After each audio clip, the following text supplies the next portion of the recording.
بسم الله الرحمن الرحيم. الإمام الرحمن حافظ الحجة أمير المؤمنين في الحديث أبي عبد الله محمد بن إسماعيل البخاري رحمه الله وقال الله بيوم يقول وبركاته آمين. قال حدثنا إسحاق بن سعيد قال حدثنا خالد عن خالد عن إكرمة عن ابن عباس رضي الله تعالى عنه أن رسول الله صلى الله عليه وسلم جاء إلى السقاية فاستسقى فقال عباس يا قوم اذهب إلى أمك فأتى رسول الله صلى الله عليه وسلم بشراب من عندها فقال اسقني قال يا رسول الله إنهم يجعلون أيديهم فيه قال اسقني فشرب منه ثم أتى زمزم وهم يحصون ويعملون فيها فقال اعملوا فإنكم على عمل صالح ثم قال لولا أن تغلبوا لنزلت حتى أجعل الحبل على هذه يعني عاتقه وأشار إلى عاتقه.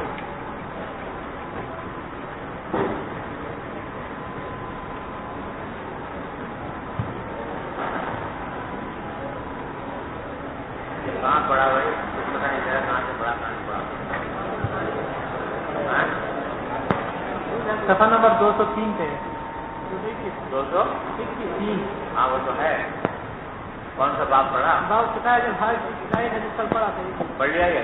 یہ دوسرا حدیث ہے. سمجھ میں کچھ نہیں آیا کیا پڑھا؟ باب شکایت الحاج کا دوسرا حدیث ہے. یہ بھی سمجھ نہیں آیا کیا کہہ رہے ہو؟ باب شکایت الحاج کی دوسری حدیث. باب شکایت الحاج کی دوسری حدیث. دوسری پہلی ہو گئی تھی. بسم اللہ الرحمن الرحیم الحمد للہ رب العالمین والصلاۃ والسلام علی رسول الکریم وعلی آلہ وصحبہ اجمعین اما بعد. یہ روایت ہے عبداللہ بن عباس رضی اللہ عنہ سے. پہلی روایت کہاں پڑھی تھی یار؟ کل پڑھی تھی. عبارت پڑھی تھی تشریح نہیں ہوئی تھی. عبارت پڑھی تھی لیکن تشریح نہیں فرمائی. حضرت عبداللہ بن عمر فرماتے ہیں کہ استاذن عباس بن عبد المطلب رضی اللہ تعالیٰ عنہ رسول اللہ صلی اللہ علیہ وسلم ان یبیت بمکہ لیالی مینا. حضرت عباس بن عبد المطلب جو حضور کے چچا ہیں انہوں نے اجازت مانگی رسول اللہ صلی اللہ علیہ وسلم سے کہ رات مکہ میں گزاریں مینا کی راتوں میں.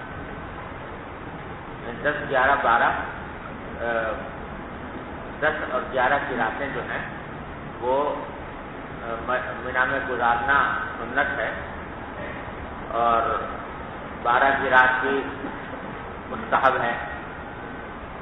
تو اس میں اصل بات تو یہ ہے کہ حاجی جو ہے وہ مینا میں رات گزارے ہیں. لیکن حضرت عبداللہ عباس نے یہ اجازت مانگی حضور سے کہ میں مکہ مکرمہ میں رات گزار دوں بجائے مینا میں گزارنے کے. من اجل سقایت ہی کیونکہ ان کو منصب ملا ہوا تھا سقایہ کا. یعنی سقایہ کے معنی زمزم کا پانی پلانا حاجیوں کو. اور جن لوگوں کو یہ سقایہ کا منصب حاصل ہوتا تھا وہ زمزم کے کنویں پر کھڑے ہو جاتے تھے اور لوگوں کو پانی بھر بھر کر دیا کرتے تھے زمزم پینے کے لیے. یہ خدمت حضرت عباس کے ثبوت تھی, شروع سے چلی آتی تھی. زمانہ جاہلیت سے ان کے ثبوت تھا یہ کام. رسول کریم صلی اللہ علیہ وسلم کے زمانے میں بھی باقی رہا.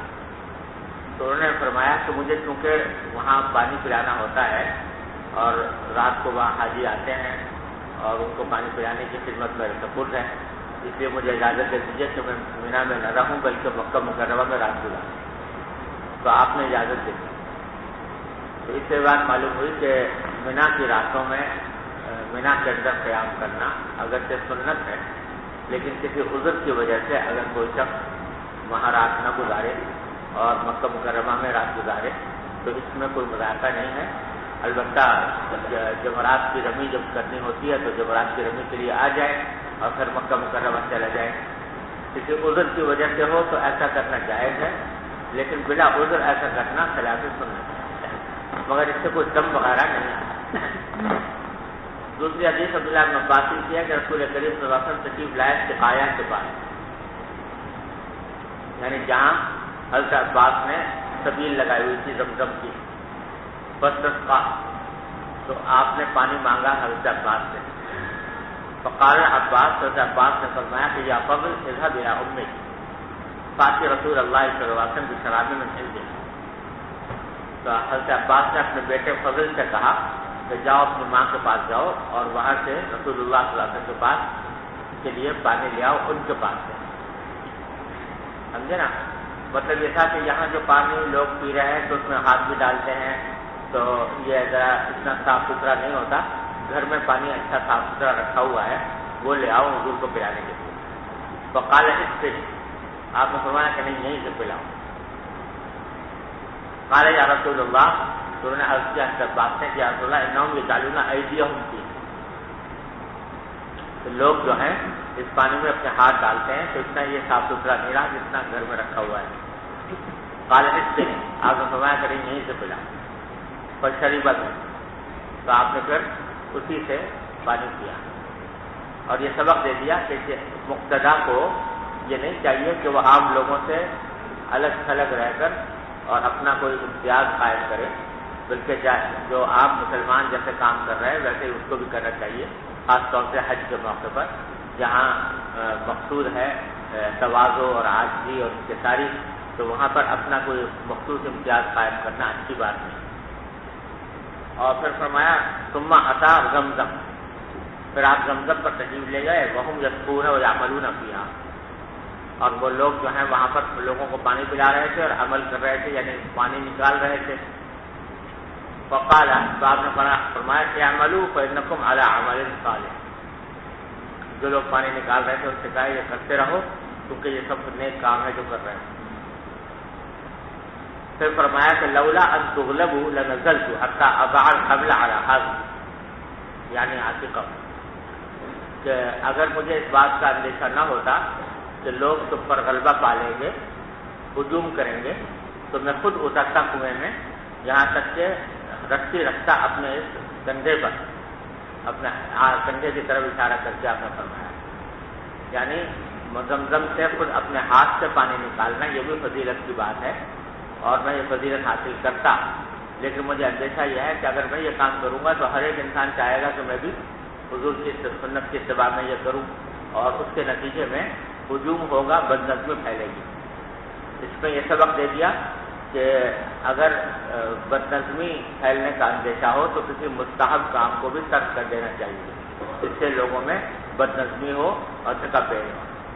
جی باب ما جاء في زمزم وقال ابدان قال اخبرنا عبد الله قال اخبرنا يونس عن الزهري قال انس بن مالك كان ابو ذر رضي الله تعالى عنه يحدث ان رسول الله صلى الله عليه وسلم قال خرج ثقفي وانا بمكه فنزل جبرائيل ففرج صدري ثم غسله بماء زمزم ثم جاء بقسط من ذهب ممتن حكمة وايمانا فافرغ في صدري ثم اطبقه ثم اخذ بيدي فارجت الى السماء الدنيا فقال جبرائيل لخازن السماء الدنيا اتقى قال من هذا قال جبرائيل۔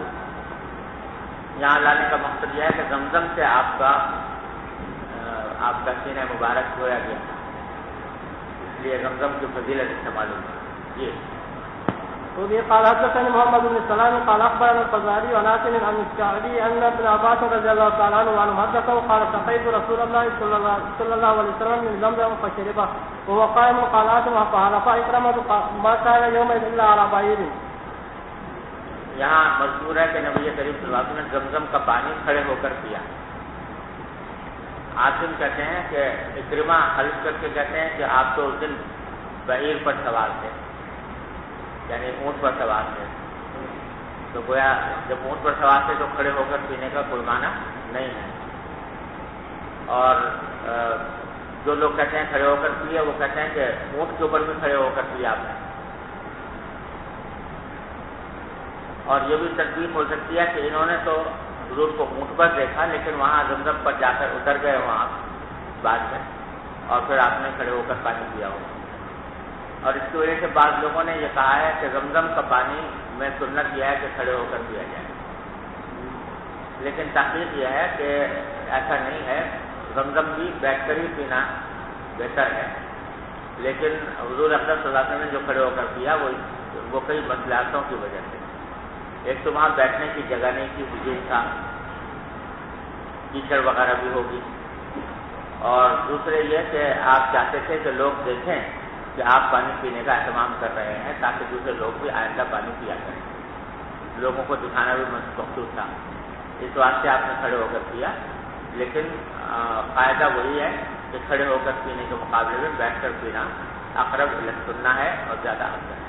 جی باب الطواف القادم وبه قال حدثنا عبد الله بن يوسف قال اخبرنا مالك عن ابن شهاب عن عروة عن عائشة رضي الله تعالى عنها وعنه قال خرجنا مع رسول الله صلى الله عليه وسلم في حجة الوداع وعلنا جمعة ثم قال من كان معه هدي فليحج بالحج والعمرة ثم لا يحل حتى يحل منهما فقدمت مكة وانا حائض فلما قضينا حجنا ارسلني مع عبد الرحمن الى التنعيم فاعتمرت فقال هذه مكان عمرتي فطاف الذين حلوا بالعمرة ثم حلوا ثم طافوا طوافا اخر بعد ان رجعوا من منى واما الذين جمعوا بين الحج والعمرة فانما طافوا طوافا واحدا. وفي قال حدثني يعقوب بن ابراهيم قال حدثنا ابن علي عن ايوب عن نافع ان ابن عمر دخل ابنه عبد الله وزوره في الدار فقال اني لآمن ان يكون العام بين الناس قتال فيصدوك عن البيت فلو اقمت فقال قد خرج رسول الله صلى الله عليه وسلم قال كفار قريش بينه وبين البيت فإن يهل بيني وبينه فأفعل كما قال رسول الله صلى الله عليه وسلم فقد كان لكم في رسول الله أسوة حسنة. ثم قال أشهدكم أني قد أوجبت مع عمرتي فحجا قال ثم قدم فطاف لهما طوافا واحدا. یہ عبداللہ بن عمر رضی اللہ عنہ کا واقعہ ہے کہ وہ اپنے بیٹے عبداللہ بن عبداللہ کے پاس گئے. وہ ظہرو کے ساتھ جبکہ عبداللہ بن عمر کی سواری جو ہے وہ گھر میں کھڑی ہوئی تھی. ظہر اصل میں تو پشت کو کہتے ہیں اور پھر مطلق سواری کے لیے بھی استعمال ہوتا ہے. مطلب یہ کہ سواری ان کے گھر میں کھڑی ہوئی تھی اور ارادہ تھا ان کا حج پر جانے کا. عبداللہ بن عمر کا بیٹے سے ملنے کے لیے گئے ہوں گے اور سواری رکھی ہوئی تھی تاکہ بعد میں اس پر سوار ہو کر حج کے لیے تشریف لے جائیں. فقال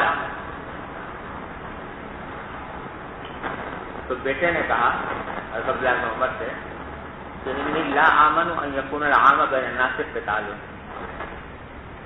مجھے اس بات سے بے خوفی نہیں ہے، یعنی مجھے اندیشہ ہے کہ اس سال لوگوں کے درمیان لڑائی ہوگی. یہ زمانہ تھا وہ حجاج بن یوسف کا اور حضرت عبداللہ بن زبیر کی حکومت قائم ہوئی تھی مکہ مکرمہ میں، اور یزید کی طرف سے حجاج بن یوسف کے بارے میں یہ خبریں مل رہی تھی کہ وہ حملہ کرنے والا ہے عبداللہ بن زبیر کے اوپر. اس لیے بیٹے نے کہا کہ اس سال اندیشہ یہ ہے کہ کوئی لڑائی ہوگی. فیصدوک عن البیت، اور آپ کو بیت اللہ جانے سے وہ لوگ روک دیں گے. فلو اقمت، تو آپ اگر رک جائیں تو بہتر ہے. مطلب اس سال آپ حج نہ کریں اور گھر میں رہیں کیونکہ وہاں جا کے لڑائی میں پھنس جانے کا اندیشہ ہے. تو حضرت عبداللہ بن عمر نے جواب میں فرمایا کہ قد خرج رسول اللہ صلی اللہ علیہ وسلم، رسول کریم صلی اللہ علیہ وسلم خود بھی نکل کر تشریف لے گئے تھے. مراد ہے حدیبیہ کے سال. فحال کفار قریش بینہ و بین البیت، تو کفار قریش جو ہیں وہ حائل ہو گئے آپ کے اور بیت اللہ کے درمیان اور آپ کو جانے نہیں دیا.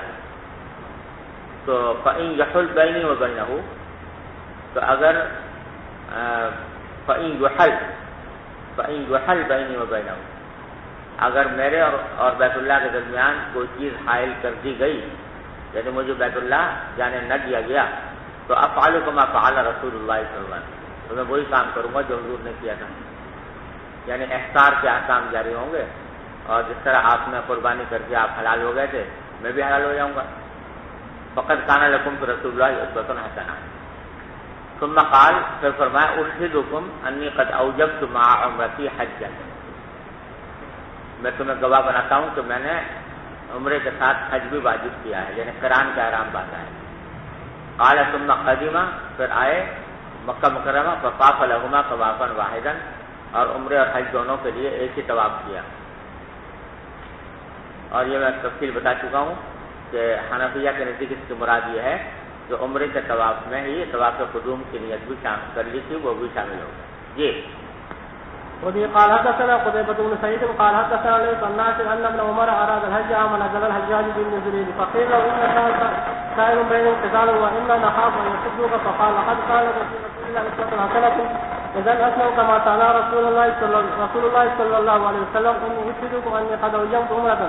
ثم خرج حتى إذا كان بجوار البيضاء قال ما شاء الحج والعمرة، إلا واحدا أشهدكم أني قد أوجبت حجا معونتي وهذه حجا اشتراه بقدين ولم يزد على ذلك فلم ينهر ولم يهل حكما شيء حرم منه ولم يهلك ولم يقصر حتى كان يوم الناس فنهر وعلق ورأى أن قد قضى طواف الحج والعمرة بطواف أول وقال ابن عمر كذلك قال رسول الله صلى الله عليه وسلم.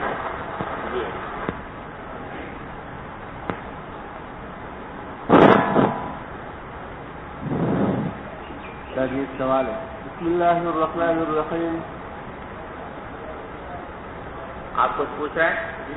جی جی ان حدیث میں بار بار قارن کے ساتھ تو کہ حدیث کا ذکر آتا ہے اور آج کل تو قارن کے لیے حدیث کا لے جانا ممکن نہیں ہے، تو کیا یہ ضروری ہے؟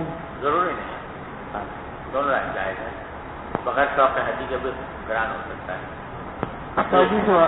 جی جی درس ترمذی میں لکھا ہے کہ زمزم کا پانی کھڑے ہو کے پینا بہتر ہے اور بیٹھ کر، تو اس میں علامہ شامی کا قول نظر کیا ہے کہ بیٹھ کے پینا بہتر ہے، اور حضور نے جو کھڑے ہو کے پیا تھا وہ بعض مسالے کی بنا پہ کیا تھا، لیکن آگے چل کر خود ہی علامہ شامی کی تحقیق کو رد کیا کہ علی رضی اللہ عنہ وغیرہ صحابہ جو کھڑے ہو کے پیتے تھے، اسے معلوم ہے کہ کھڑے ہو کے پینا مستحب ہے یا کم از کم مباح ہے. تو علامہ شامی کی تحقیق تو درس ترمذی میں رد کر دی گئی ہے اور یہاں پر یہی پر ذکر کیا گیا ہے. سمجھ میں نہیں آئی وہی بات کیا پوچھی. مطلب یہ کہ درس ترمذی میں یہ لکھا ہے نا کہ حضور نے جو پیا تھا وہ کسی عذر کی وجہ سے پیا تھا اور ویسے بیٹھ کر پینا ہی افضل ہے، یہ کہا ہے نا میں نے. درس ترمذی میں یہ لکھا ہے کہ یہ قول علامہ شامی کا ہے، لیکن یہ تحقیق بہتر نہیں ہے کہ یہ دوسرے صحابہ نے کھڑے ہو کے پیا، ان کو وہ کوئی عذر نہیں تھا. یہ لکھا ہے؟ جی اچھا مجھے تو یاد نہیں رہا بھائی.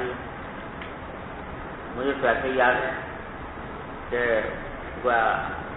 بلکہ علامہ شامی رحمۃ اللہ علیہ نے بھی دونوں قول نقل کیے ہیں، یہ بھی کہ بیٹھ کر پینا افضل ہے اور یہ بھی کہ کھڑے ہو کر پینا افضل ہے. مجھے ذرا دکھا دینا درس ترمذی میں کہاں لکھا ہوا ہے، بعد میں دکھا دینا کسی وقت. اور استاد یہ قبلے کی طرف منہ کر کے پینا یہ سنت ثابت ہے جی کہ قبلہ روح ہو کر زمزم کا پانی پینا؟ ہاں اچھا ہے، تو ضرور ہو کر پینا بہتر ہے. ہاں بھائی پڑھو یار. بسم اللہ الرحمن الرحیم. باب الطواف على وضوء. وبالسند المتصل منا الى الامام الهمام الحافظ الحجاج المؤمنين في الحديث ابي عبد الله محمد بن اسماعيل البخاري رحمه الله تعالى متعنا الله بعلومه وبركاته آمين. وبه قال حدثنا احمد بن عيسى قال جب وہ پڑھ لیا تو پھر بھی پڑھنے کی کیا ضرورت ہے؟ پڑھی پھر بھی قال حدثنا احمد بن عيسى قال حدثنا ابن وهب قال اخبرنا عمرو بن الحارث عن محمد بن عبد الرحمن بن نوفل القرشي انه سال عروة بن الزبير رضي الله تعالى عنه فقال قد حج النبي صلى الله عليه وسلم فاخبرتني عائشة رضي الله تعالى عنها ان اول شيء بدا به حين قدم انه توضا ثم طاف بالبيت ثم لم تكن عمرة ثم حج ابو بكر فكان اول شيء بدا به الطواف بالبيت ثم لم تكن عمرة ثم عمر رضي الله تعالى عنه مثل ذلك ثم حج عثمان رضي الله تعالى عنه فرأيته أول شيء بدأ به الطواف في البيت ثم لم تكن عمرة ثم عمرة جیسے پہلے بھی گزرا ہے. یہ مراد یہ کہ طواف کرنے کے بعد اور صحیح کرنے کے بعد حلال نہیں ہوئے اور اس کو حج کو عمرے میں تبدیل نہیں کیا. جی ثم لم تكن عمرة ثم معاوية عبد الله بن عمر رضي الله عنهما وعنهم ثم حجزت مع الزبير بن عوام فكان أول شيء بدأ بالطواف في البيت ثم لم تكن عمرة ثم رأيت المهاجرين والأنصار يفعلون ذلك ثم لم تكن عمرة ثم آخر من رأيت قال ذلك ابن عمر رضي الله عنهما ثم لم يوقفها عمره. وهذا ابن عمر رضي الله عنهما عندهم فلا يسألونه ولا أحد ممن مضى ما كانوا يبدأون بشيء حين يزعون أقدامهم من الطواف البيت ثم لا يحلون. وقد رأيت أمي وخالتي حين تقدمان لا ترجعان بشيء أولا من البيت فتوصان به ثم إنهما لا تحلان. وقد أخبرتني أمي أنها أهلت هي وأختها والزبير وفلان وفلان بعمرة فلما مسحوا الركن حلوا. باب وجود الصفا والمروة والوضوء. باب وجوب الصفا والمروة وجعل من شعائر الله. وبه قال حدثنا ابو اليمان قال اخبرنا شعيب بن الزهري قال عروة سألت عائشة رضي الله تعالى عنها فقلت لها أرأيت قول الله تعالى إن الصفا والمروة من شعائر الله فمن حج البيت أو اعتمر فلا جناح عليه أن يطوف بهما فوالله ما لا أحد جناح ألا يطوف بالصفا والمروة. قالت بئس ما قلت يا ابن أختي إن هذه لو كانت كما أولتها عليه كانت لا جناح عليه ألا يطوف بهما ولكنها أنزلت في الأنصار كانوا قبل أن يسلموا يهلون لمناة الطاغية التي كانوا يعبدونها عند المسلل فكان من أهل يتحرج أن يطوف بالصفا والمروة فلما أسلموا سألوا رسول الله صلى الله عليه وسلم عن ذلك قالوا يا رسول الله إنا كنا نتحرج أن نطوف بالصفا والمروة فأنزل الله إن الصفا والمروة من شعائر الله الآية. قالت عائشة رضي الله تعالى عنها وقد سن رسول الله صلى الله عليه وسلم الطواف بينهما فليس لأحد أن يترك الطواف بينهما. ثم أخبرت أبا بكر بن عبد الرحمن فقال إن هذا العلم ما كنت سمعته ولقد سمعت رجالا من أهل العلم يذكرون إن الناس إلا من ذكرت عائشة ممن كان يهل لمناة كانوا يطوفون كلهم بالصفا والمروة فلما ذكر الله الطواف بالبيت ولم يذكر الصفا والمروة في القرآن قالوا يا رسول الله كلنا نطوف بالصفا والمروة وإلا الله تعالى أنزل الطواف بالبيت فلم يذكر الصفا فهل علينا من حرج أن نطوف بالصفا والمروة فأنزل الله تعالى إن الصفا والمروة من شعائر الله الآية. قال أبو بكر فأسم هذه الآية نزلت في الفرقين كليهما في الذين كانوا يتحرجون أن يطوفوا في الجاهلية بالصفا والمروة والذين يطوفون ثم تحرجوا أن يطوفوا بهما في الإسلام من أجل أن الله تعالى أمر بالطواف بالبيت ولم يذكر الصفا حتى ذكر ذلك بعد ما ذكر الطواف بالبيت. یہ باب ہے صفا مروہ کے درمیان سعی کے وجوب کے بارے میں.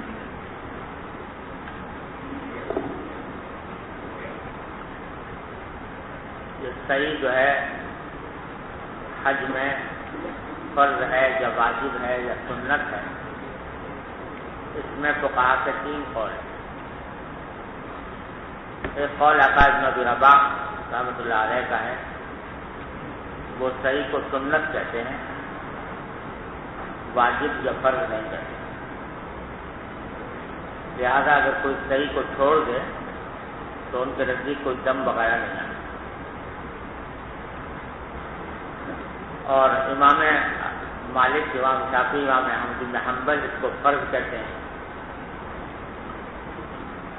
جس کا مطلب یہ ہے کہ اگر کوئی شخص صحیح نہ کرے تو حج ہی نہیں ہوگا. محض دم دینے سے تلافی نہیں ہوگی, حج ہی نہیں ہوگا, حج صحیح کرنا ضروری ہے. اور امام ابو حنیفہ رحمۃ اللہ علیہ کا مطلب یہ ہے کہ یہ واجب ہے, فرض نہیں ہے, سنت نہیں ہے, بلکہ واجب ہے. جس کا معنی یہ ہے کہ اگر کوئی شخص صحیح کو چھوڑ دے گا تو دم آئے گا, البتہ حج ہو جائے گا. یہ ہے فقہا کی تفصیل. اس سے معلوم ہوا کہ سوائے عطا بن ابی رباح رحمۃ اللہ علیہ کے جتنے بھی فقہا ہیں وہ کم از کم واجب ضرور کہتے ہیں.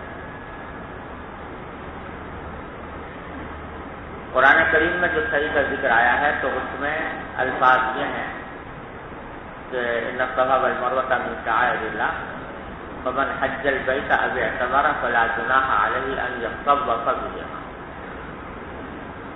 جو حج کرے یا عمرہ کرے تو اس پر کوئی گناہ نہیں ہے اگر وہ اس میں چکر لگائے ان کے درمیان. تو جمہور کے قول پر اس میں یہ اشکال پیدا ہوتا ہے کہ لا جناح علیہ کے معنی تو یہ ہوتے ہیں کہ گویا گناہ نہیں ہے, گویا مباح ہے, اس سے وجوب نہیں نکلتا اور اس سے نہ فرضیت ثابت ہوتی ہے نہ وجوب ثابت ہوتا ہے, بلکہ زیادہ سے زیادہ اس سے معلوم ہوتا ہے کہ ایسا کرنا جائز ہے, گناہ نہیں. سمجھے نا؟ تو اس کا ایک تو منطقی جواب ہے اور ایک روایتی جواب ہے. منطقی جواب تو یہ ہے کہ جب یہ کہا کہ اس کام میں کوئی گناہ نہیں تو اس میں دونوں باتیں شامل ہو گئی. گناہ جس طرح مباح میں نہیں ہوتا واجب میں بھی نہیں ہوتا، فرض میں بھی نہیں ہوتا. تو لا جناح علیہ کے جو الفاظ ہیں وہ جس طرح مباح کو شامل ہیں اسی طرح واجب اور فرض کو بھی شامل ہے. اور یہ ایسا ہے جیسے آپ نے منطق میں پڑھا ہوگا امکان عام، امکان کی دو قسمیں ہوتی ہیں نا، امکان عام اور امکان خاص. تو امکان عام جو ہوتا ہے وہ واجب کو بھی شامل ہوتا ہے. اسی طرح یہاں پر جو اباحت کا ذکر ہے وہ اباحت عام ہے جس کے معنی جس میں وجوب بھی شامل ہے. لہذا یہ الفاظ وجوب کے منافی نہیں ہیں. لیکن پھر دوسرا سوال یہ پیدا ہوتا ہے کہ یہ تعبیر کیوں اختیار کی قرآن کریم میں لا جناح علیہ؟ اگر واجب تھا تو سیدھے سے یہ فرما دیتے کہ وہ صحیح کرو، تمہارے اوپر صحیح واجب ہے. لیکن اس کے بجائے لا جناح علیہما کا لفظ استعمال کیوں کیا؟ تعبیر یہ لا جناح کی کیوں اختیار کی؟ تو اس سوال کے جواب میں صحابہ کرام نے اس کی مختلف وجوہ بتائی. حضرت عائشہ صدیقہ رضی اللہ تعالیٰ عنہ نے اس کی وجہ یہ بتائی ہے کہ زمانہ جاہلیت میں بھی لوگ حج تو کیا کرتے تھے، لیکن جو لوگ مدینہ سے یعنی یثرب اس زمانے میں کہلاتا تھا، یثرب سے جو لوگ حج کرنے کے لیے آتے تھے وہ یہ کرتے تھے کہ مکہ مدینہ منورہ مکہ مکرمہ کے درمیان ایک جگہ ہے خدیب، اس کے وہاں پر ایک بت نصب تھا جو منات کہلاتا تھا. لات و منات آپ نے سنا ہوگا نا نام بتوں کے. تو یہ منات جو تھا یہ بت تھا خدیب کے بعد، اور مشلل بھی اس علاقے کو کہا جاتا تھا. وہاں پر یہ بت تھا. تو حج کو جاتے ہوئے یہ جو یثرب کے لوگ تھے یہ وہاں مشلل میں منات کے بت کے ارد وہاں پر طواف کیا کرتے تھے، اس بت کا طواف کرتے تھے. اور اس بت کا طواف کرنے کے بعد پھر مکہ مکرمہ جاتے اور بیت اللہ کا طواف کرتے تھے. تو یہ لوگ جو ہے کہتے تھے بھائی ہم تو منات کا طواف کر کے آ گئے ہیں، لہٰذا ہمیں صفا مروہ میں طواف کرنے کی ضرورت نہیں، طواف مروہ کا چکر لگانے کی ضرورت نہیں. بلکہ وہ اس کو برا سمجھتے تھے کہ جب جو آدمی منات کا طواف کر کے آ گیا ہو تو اب اس کو صفا مروہ کے درمیان چکر لگانے کو وہ برا سمجھتے ہیں. تو چونکہ یہ تصور تھا ذہنوں میں، اس واسطے اللہ تعالیٰ نے تعبیر اختیار کی کہ نہیں کوئی حرج نہیں ہے، جو حج کرے یا عمرہ کرے اس کو صفا مروہ کے درمیان چکر لگانے میں کوئی مذائقہ نہیں ہے. کیونکہ وہ جو تھے مدینے کے لوگ وہ برا سمجھتے تھے، اس واسطے اللہ تعالیٰ نے یہ تعبیر اختیار کی. ارے سمجھ جاؤ ایک وجہ تو عائشہ نے یہ بیان فرمائی. دوسری وجہ جو ہے وہ امام واحدی نے اسباب النزول میں ذکر کی ہے، اور وہ یہ کہ اصل میں صورتحال یہ تھی کہ صفا مروہ کی پہاڑیوں پر دو بت نصب تھے. صفا پر اسحاق کے نام کا ایک بت تھا اور مروہ کے اوپر نائلہ کے نام کا ایک بت تھا. اور یہ روایت مشہور تھی، پتہ نہیں کہاں تک صحیح اللہ ہی جانتا ہے، کہ یہ دونوں ایک مرد اسحاق مرد تھا اور نائلہ ایک عورت تھی، اور ان دونوں نے بدبختوں نے کعبے شریف کے اندر داخل ہو کر کعبے کے اندر زنا کیا، الیاذ باللہ،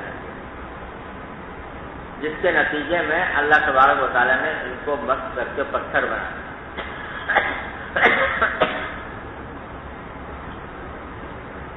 جب یہ پتھر بن گئے تو پتھر کی جب کوئی صورت بن جائے تو ماشاءاللہ وہ جتنے بھی بت پرست لوگ ہیں ان کی تو چاندی ہو جاتی ہے.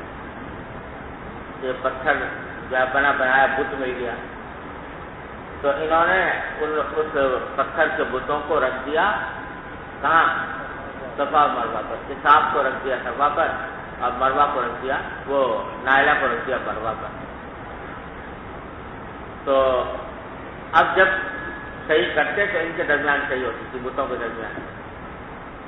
تو جب اسلام آیا تو صحابہ کرام کے دل میں یہ خیال پیدا ہوا کہ یہ جو چکر لگاتے ہیں صفا مروا کے درمیان یہ کہیں بت پرستی کا کوئی حصہ نہ ہو. کہ زمانے جاہلیت میں یہاں بت تھے اور بتوں کے درمیان چکر لگایا جاتا تھا تو کہیں ایسا نہ ہو کہ ہم اگر یہاں پر چکر لگائیں گے تو یہ بت پرستی کا کوئی شاخانہ نہ سمجھا جائے, اس وجہ سے گناہ نہ ہو. تو اس پر آیت کریمہ نازل ہوئی کہ نہیں کوئی حرج نہیں ہے تم اگر ان کے درمیان چکر لگاؤ. جس وجہ سے تمہارے دل میں اس کی کراہیت پیدا ہو رہی ہے وہ وجہ کراہیت کی نہیں ہے, اس میں چکر لگانے میں کوئی حرج نہیں. سمجھ گئے؟ اور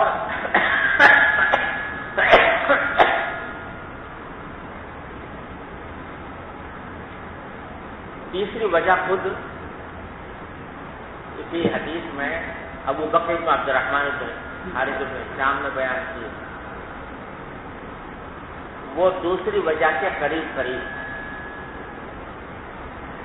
وہ یہ کہتے ہیں کہ جب حج کا حکم آیا تو قرآن کریم میں طواف کا تو حکم دیا گیا وَلْيَطَّوَّفُوا بِالْبَيْتِ الْعَتِيقِ فرماتا. وہ حج کے جو افعال بیان فرمائے گئے ہیں نا سورہ حج میں وَإِذْ بَوَّأْنَا لِإِبْرَاهِيمَ مَكَانَ الْبَيْتِ ہے نا وَأَذِّنْ فِي النَّاسِ بِالْحَجِّ رِجَالًا وَعَلَىٰ كُلِّ ضَامِرٍ يَأْتِينَ مِنْ كُلِّ فَجٍّ عَمِيقٍ وأذن في الناس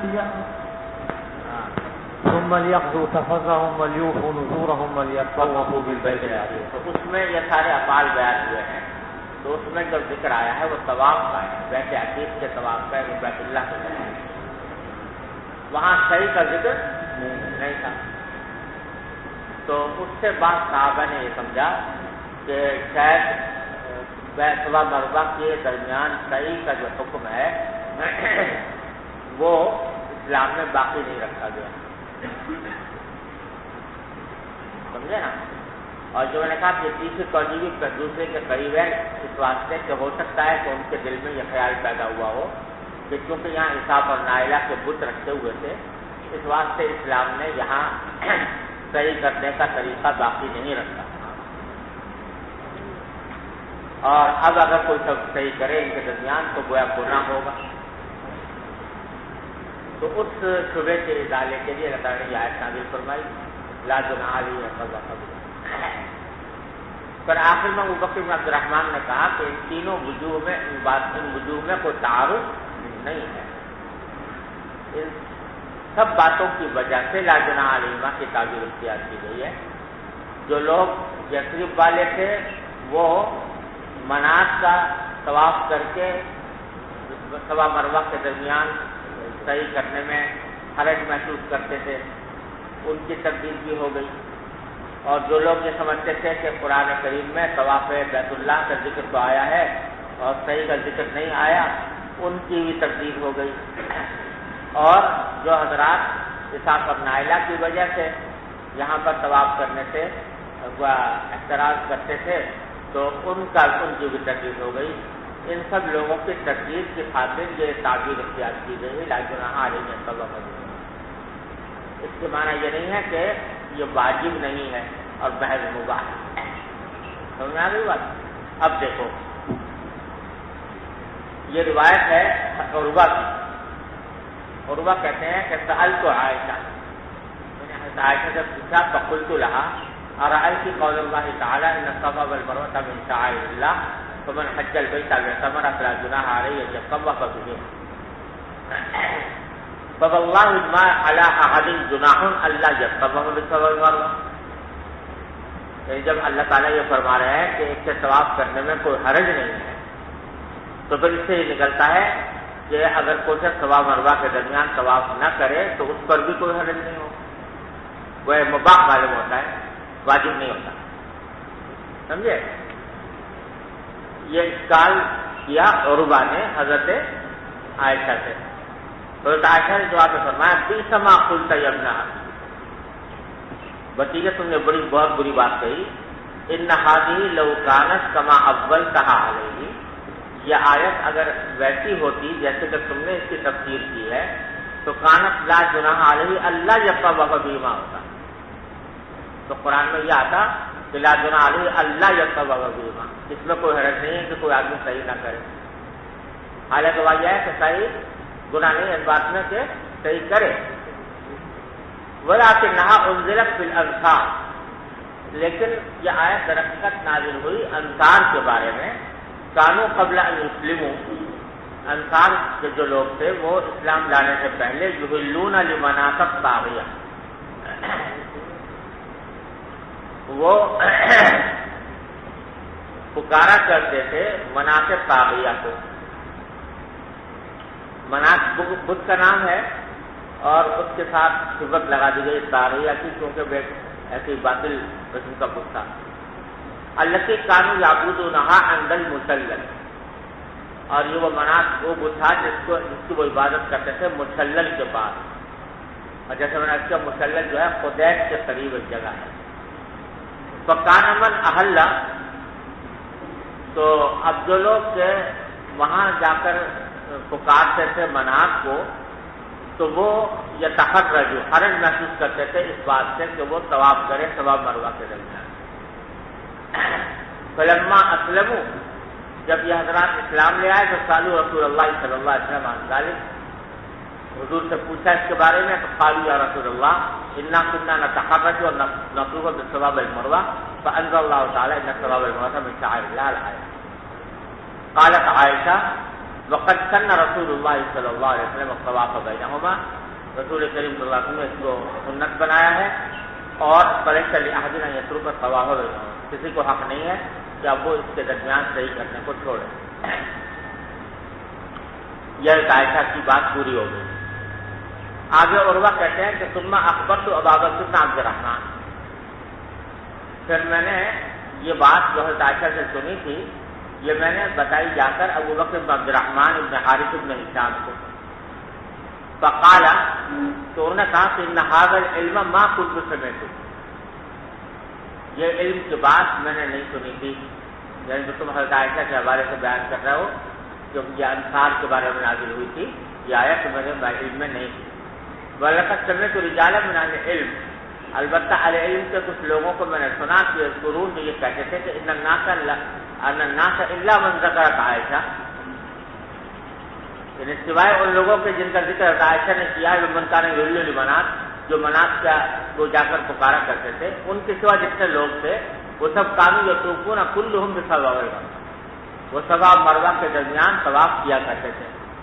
فلما ذکر اللہ طواف بالبیت، لیکن جب قرآن کریم میں اللہ تعالیٰ نے طواف بیت اللہ کا جو ذکر کیا تو لم یذکر الصفا والمروہ، اور صفا مروہ کا ذکر نہیں کیا قرآن میں، تو قالوا، تو انہوں نے کہا کہ یا رسول اللہ كنا نطوف بالصفا والمروہ، ہم صفا مروہ میں بھی طواف کیا کریں گے. وان اللہ تعالیٰ انزل الطواف بالبیت فلم یذکر الصفا فهل علیہ من حرج ان نطوف بالصفا والمروہ، تو کیا اس میں کوئی حرج ہے کہ ہم صفا مروہ میں کے درمیان صحیح کریں؟ فانزل اللہ تعالیٰ ان الصفا والمروہ من شعائر اللہ الآیہ. ارے سمجھ گئے؟ قال ابو بکر فاسمع هذه الآیہ، اسمعوا بھی کہہ سکتے ہیں، فاسمع بھی کہہ سکتے ہیں کہ اب سن لو کہ یہ آیت جو ہے نزلت فی الفریقین کلیہما، یہ دونوں قسم کے لوگوں کے بارے میں نازل ہوئی ہے. بالذین کانوا یتحرجون ان یطوفوا بالجاہلیۃ بالصفا والمروہ، ان لوگوں کے بارے میں بھی جو کہ حرج سمجھتے تھے اس بات میں کہ وہ صفا مروہ کے درمیان صحیح کرے. والذین یطوفون ثم تحرجوا یطوفوا بما فی الاسلام، یعنی جو لوگ پہلے ہی سے صفا مروہ کے درمیان صحیح کرنے کو میں حرج سمجھتے تھے، یعنی وہ یثرب کے رہنے والے، اور ان لوگوں کے بارے میں بھی جو طواف تو خود کیا کرتے تھے جاہلیت میں صفا مروہ کا، لیکن بعد میں ان کے دل میں حرج پیدا ہوا اس بات سے کہ ان کے درمیان طواف کرے اسلام میں، اس واسطے سے اللہ نے طواف البیت کا حکم دیا تھا اور صفا کا ذکر نہیں کیا. تو دونوں قسم کے لوگوں کے لیے یہ آیت نازل ہوئی. حتیٰ ذکر ذالک بعد ازما ذکر طواف البیت. اس طرح اللہ تعالیٰ نے صحیح کا ذکر بھی کر دیا طواف بیت اللہ کے بعد. جی باب ما جاء في السعي بين الصفا والمروة. وقال ابن عمر رضي الله عنهما السعي من دار بني عباد إلى زقاق بني أبي حسين. وبه قال حدثنا محمد بن عبيد قال حدثنا عيسى بن يونس عن عبيد الله بن عمر رضي الله عنه عن نافع عن ابن عمر رضي الله عنهما قال كان رسول الله صلى الله عليه وسلم إذا طاف طواف الأول خب ثلاثا ومشى أربعة وكان يسعى بطن المقصود إذا طاف بين الصفا والمروة. فقلت لنافع أكان عبد الله يمشي إذا بلغ الركن اليماني؟ قال لا إلا إن زاحم على الركن فإنه كان لا يدعه حتى يستلم.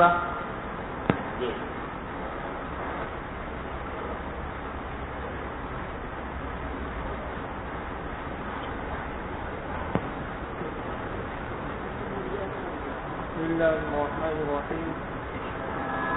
وسند المسلمين إلى الإمام الحافظ أمير المؤمنين في الحديث أبي عبد الله محمد بن إسماعيل البخاري رحمه الله تعالى ومتعنا الله بعلومه وبنوره وبركاته آمين.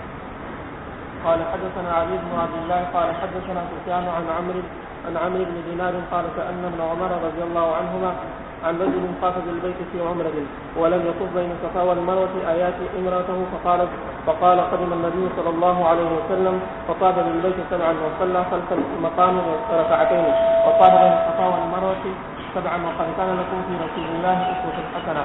وسألنا جابر بن عبد الله فقال لا يقربنها حتى يطوف بين الصفا والمروة. وبه قال حدثنا مسيح بن إبراهيم عن ابن جريج قال أخبرني عمرو بن دينار قال سمعت ابن عمر رضي الله عنهما قال قدم النبي صلى الله عليه وسلم مكة فقام بالبيت ثم صلى ركعتين ثم سعى بين الصفا والمروة ثم تلا لقد كان لكم في رسول الله أسوة حسنة. وبه قال حدثنا أحمد بن محمد قال أخبرنا عبد الله قال أخبرنا عاصم قال قلت لأنس بن مالك رضي الله تعالى عنه وعنهم أكنتم تكرهون السعي بين الصفا والمروة؟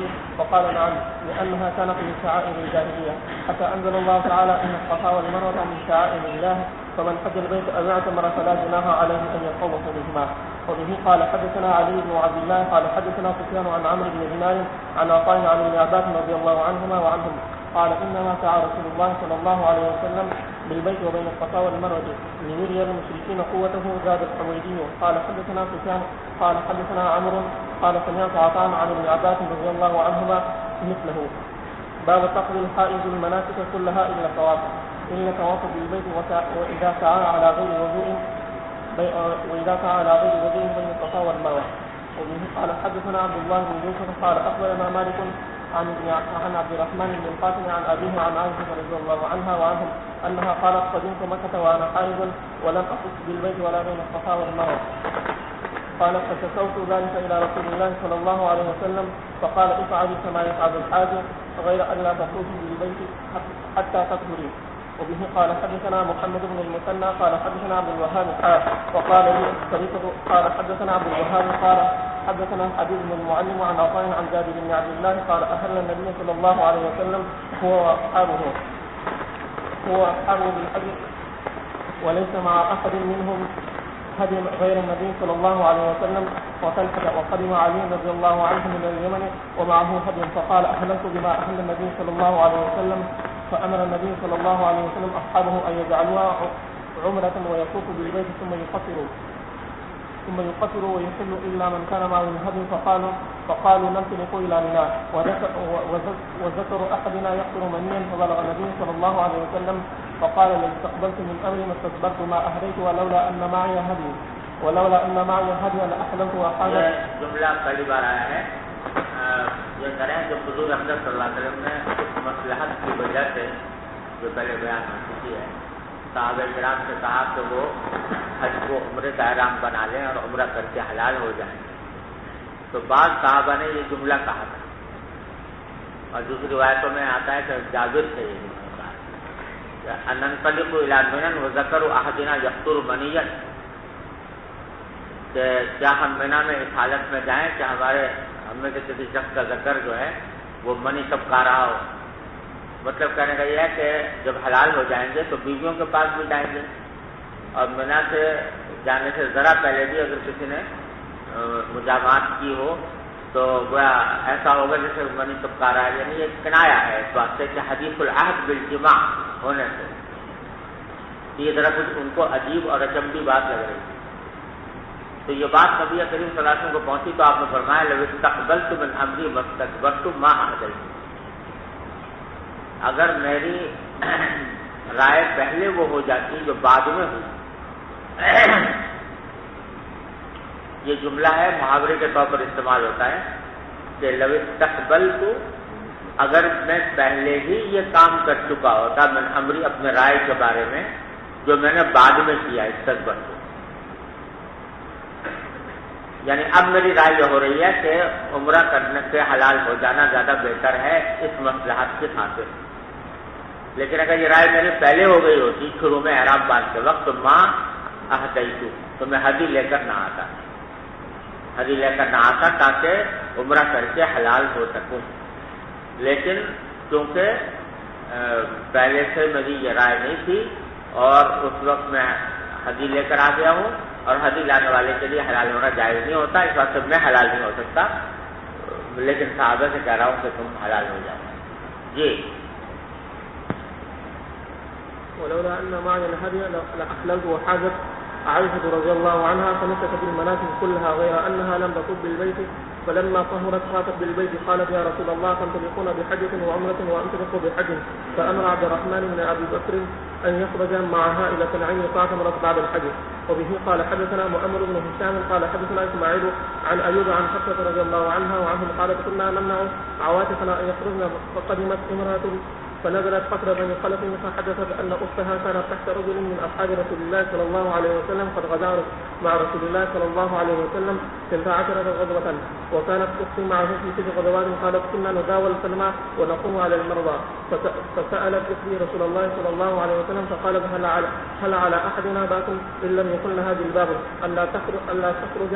قال لتلبسها صاحبها من جلبابها ولتشهد الخير ودعوة المؤمنين. فلما قدمت أم عتية رضي الله عنها سألتها أو قالت سألناها، قالت وكانت لا تذكر رسول الله صلى الله عليه وسلم أبدا إلا قالت ديبا، فقلت أسمعت رسول الله صلى الله عليه وسلم يقول كذا وكذا؟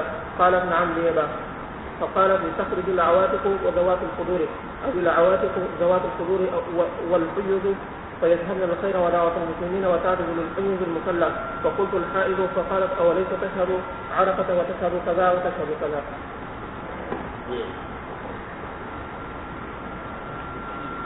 بسم الله الرحمن الرحيم.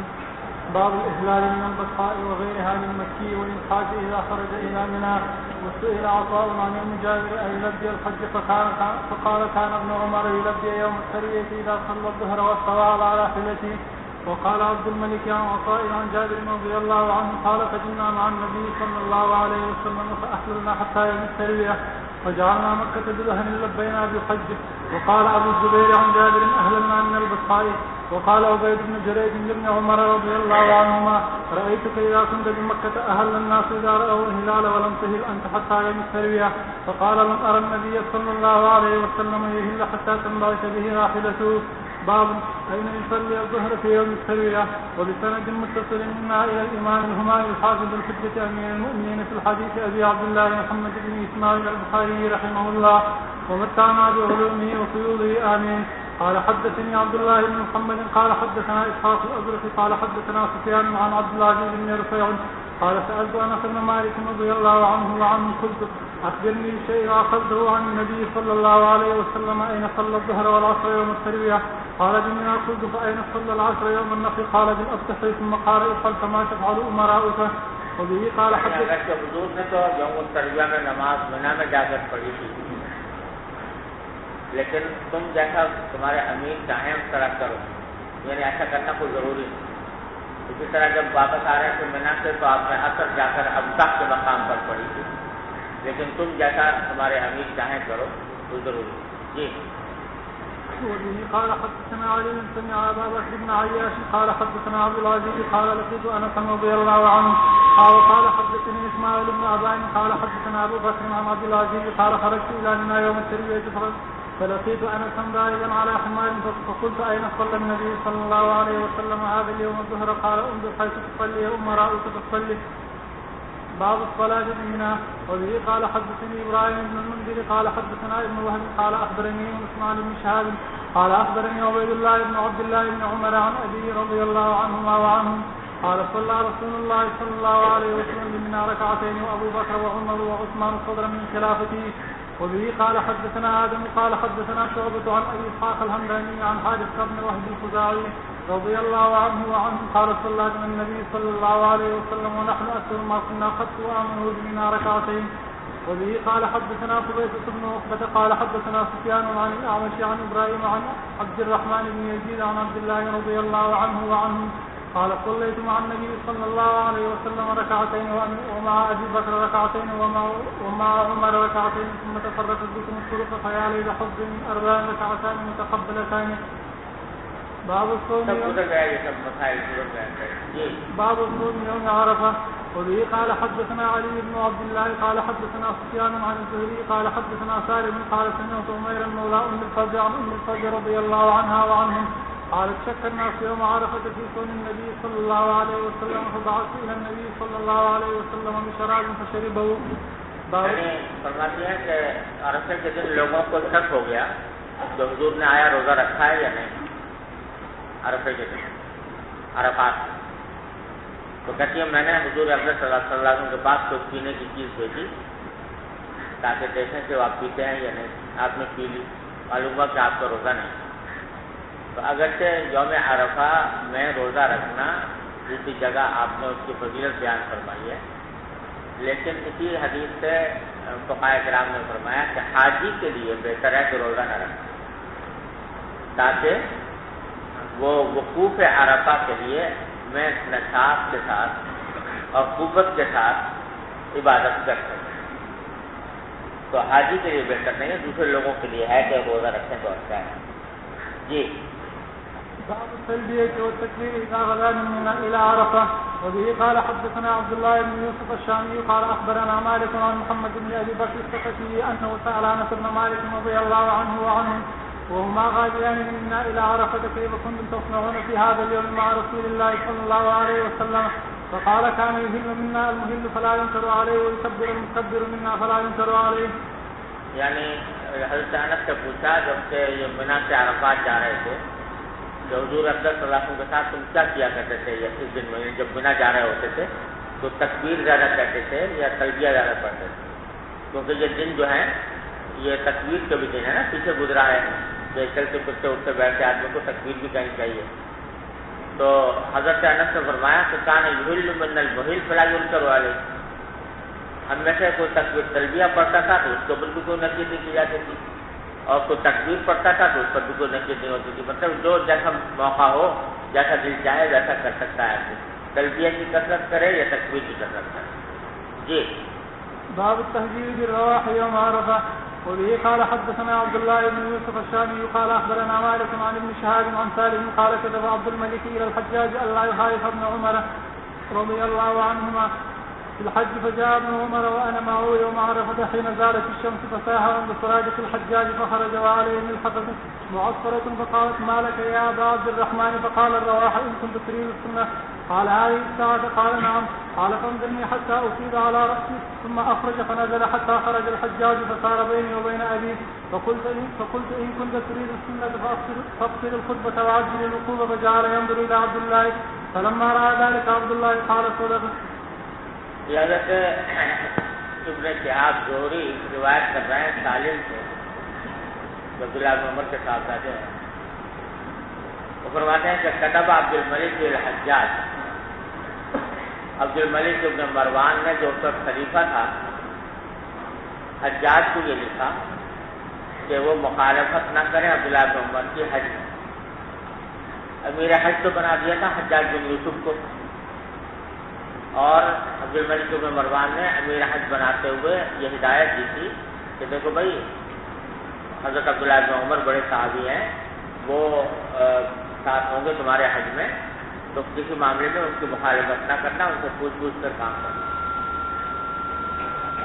تو جہاں ابن عمر وانا معاویہ معرفہ، تو عبداللہ بن عمر آئے جبکہ میں بھی ان کے ساتھ تھا عرفے کے دن، ان ازالت الشمس، یوں ہی سورج زائل ہوا تو حضور حضرت عبداللہ بن عمر آئے، فقاہ عند سرادق الحجاج، تو آ کر آپ نے آواز دی حجاج بن یوسف کی قنات کے پاس۔ حجاج بن یوسف کا خیمہ تھا، خیمہ ہوگا، خیمے کی جس قنات تھی، تو اس قنات کے پاس جا کر آواز دی حجاج کو، وہ ذرا باہر آؤ۔ فخرج، تو وہ حضرت تشریف لائے، وعلیہ ملحفۃ معصفرہ، اس حالت میں آئے کہ ان کے اوپر عصفر میں رنگا ہوا ایک رنگی ہوئی چادر تھی، یعنی احرام کے طور پر انہوں نے عصفر میں رنگی ہوئی چادر پہن رکھی تھی۔ اب ویسے تو عصفر کی چادر کیونکہ اس میں کی خوشبو ہوتی ہے، اس واسطے حالت احرام میں جائز نہیں، لیکن بعض فقہاء جائز کہتے ہیں اور اس سے استدلال بھی کرتے ہیں۔ واللہ اعلم کیا صورت۔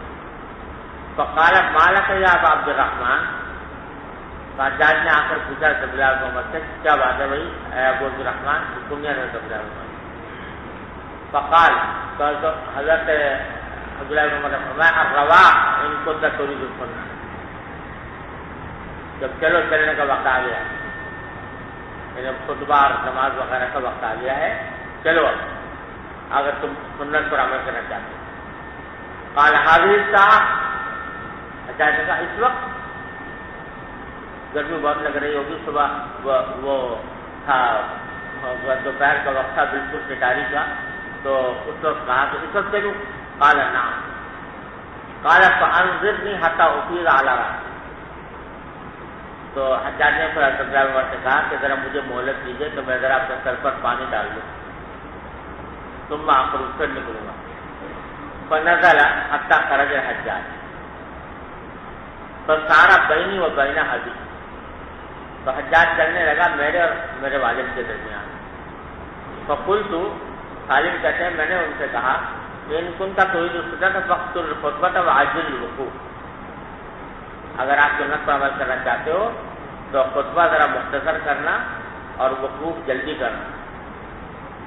اس لیے انہوں نے کہہ دیا سالم نے کہ تھا بڑا خطیب آدمی، آتے سے باہر ہو جاتا تھا جب خطبہ دینا شروع کرتا، تو خطیب بڑا زبردست تھا، جادوگر قسم کا خطیب تھا، تو جب وہ خطبہ دینا شروع کرتا تو وقت کا پتہ ہی نہیں چلتا تھا، تو بعض اوقات جمعہ میں خطبہ شروع کرتا تھا اثر ہو جاتا، تو اس لیے سالم بن عبداللہ کو بھی اندیشہ ہوا کہ یہاں بھی اس نے اگر اپنی خطابت چاڑنی شروع کی تو کہیں سارا وقوف کا وقت ہی نہ نکل جائے، اس لیے ان سے کہا کہ خطبہ ذرا مختصر کرنا اور وقوف جلدی کرنا۔ فجعل ينظر الى عبداللہ، تو اب جب سالم نے یہ کہا تو حجاج جو ہے عبداللہ بن عمر کی طرف دیکھنے لگا کہ پہلے ٹھیک کہہ رہے ہیں غلط کہہ رہے ہیں۔ فلما رأى ذلك عبداللہ قال صدق، عبداللہ نے دیکھا کہ یہ میری طرف دیکھ رہے ہیں، یہ اس کی تصدیق تائید کے لیے، تو حضرت عبداللہ بن عمر نے کہا جہاں وہ یہ ٹھیک کہہ رہے ہیں جلدی خطبہ جو مختصر کرنا اور وقوف زیادہ کرنا۔ جی بسم الله الرحمن الرحيم، باب الوقوف على الدابة بعرفة. وبالسند المتصل بنا إلى الإمام الإمام الحافظ وحجة أمير المؤمنين في الحديث أبي عبد الله محمد بن إسماعيل بن إبراهيم بن البصرة بن بردزبة الجعفي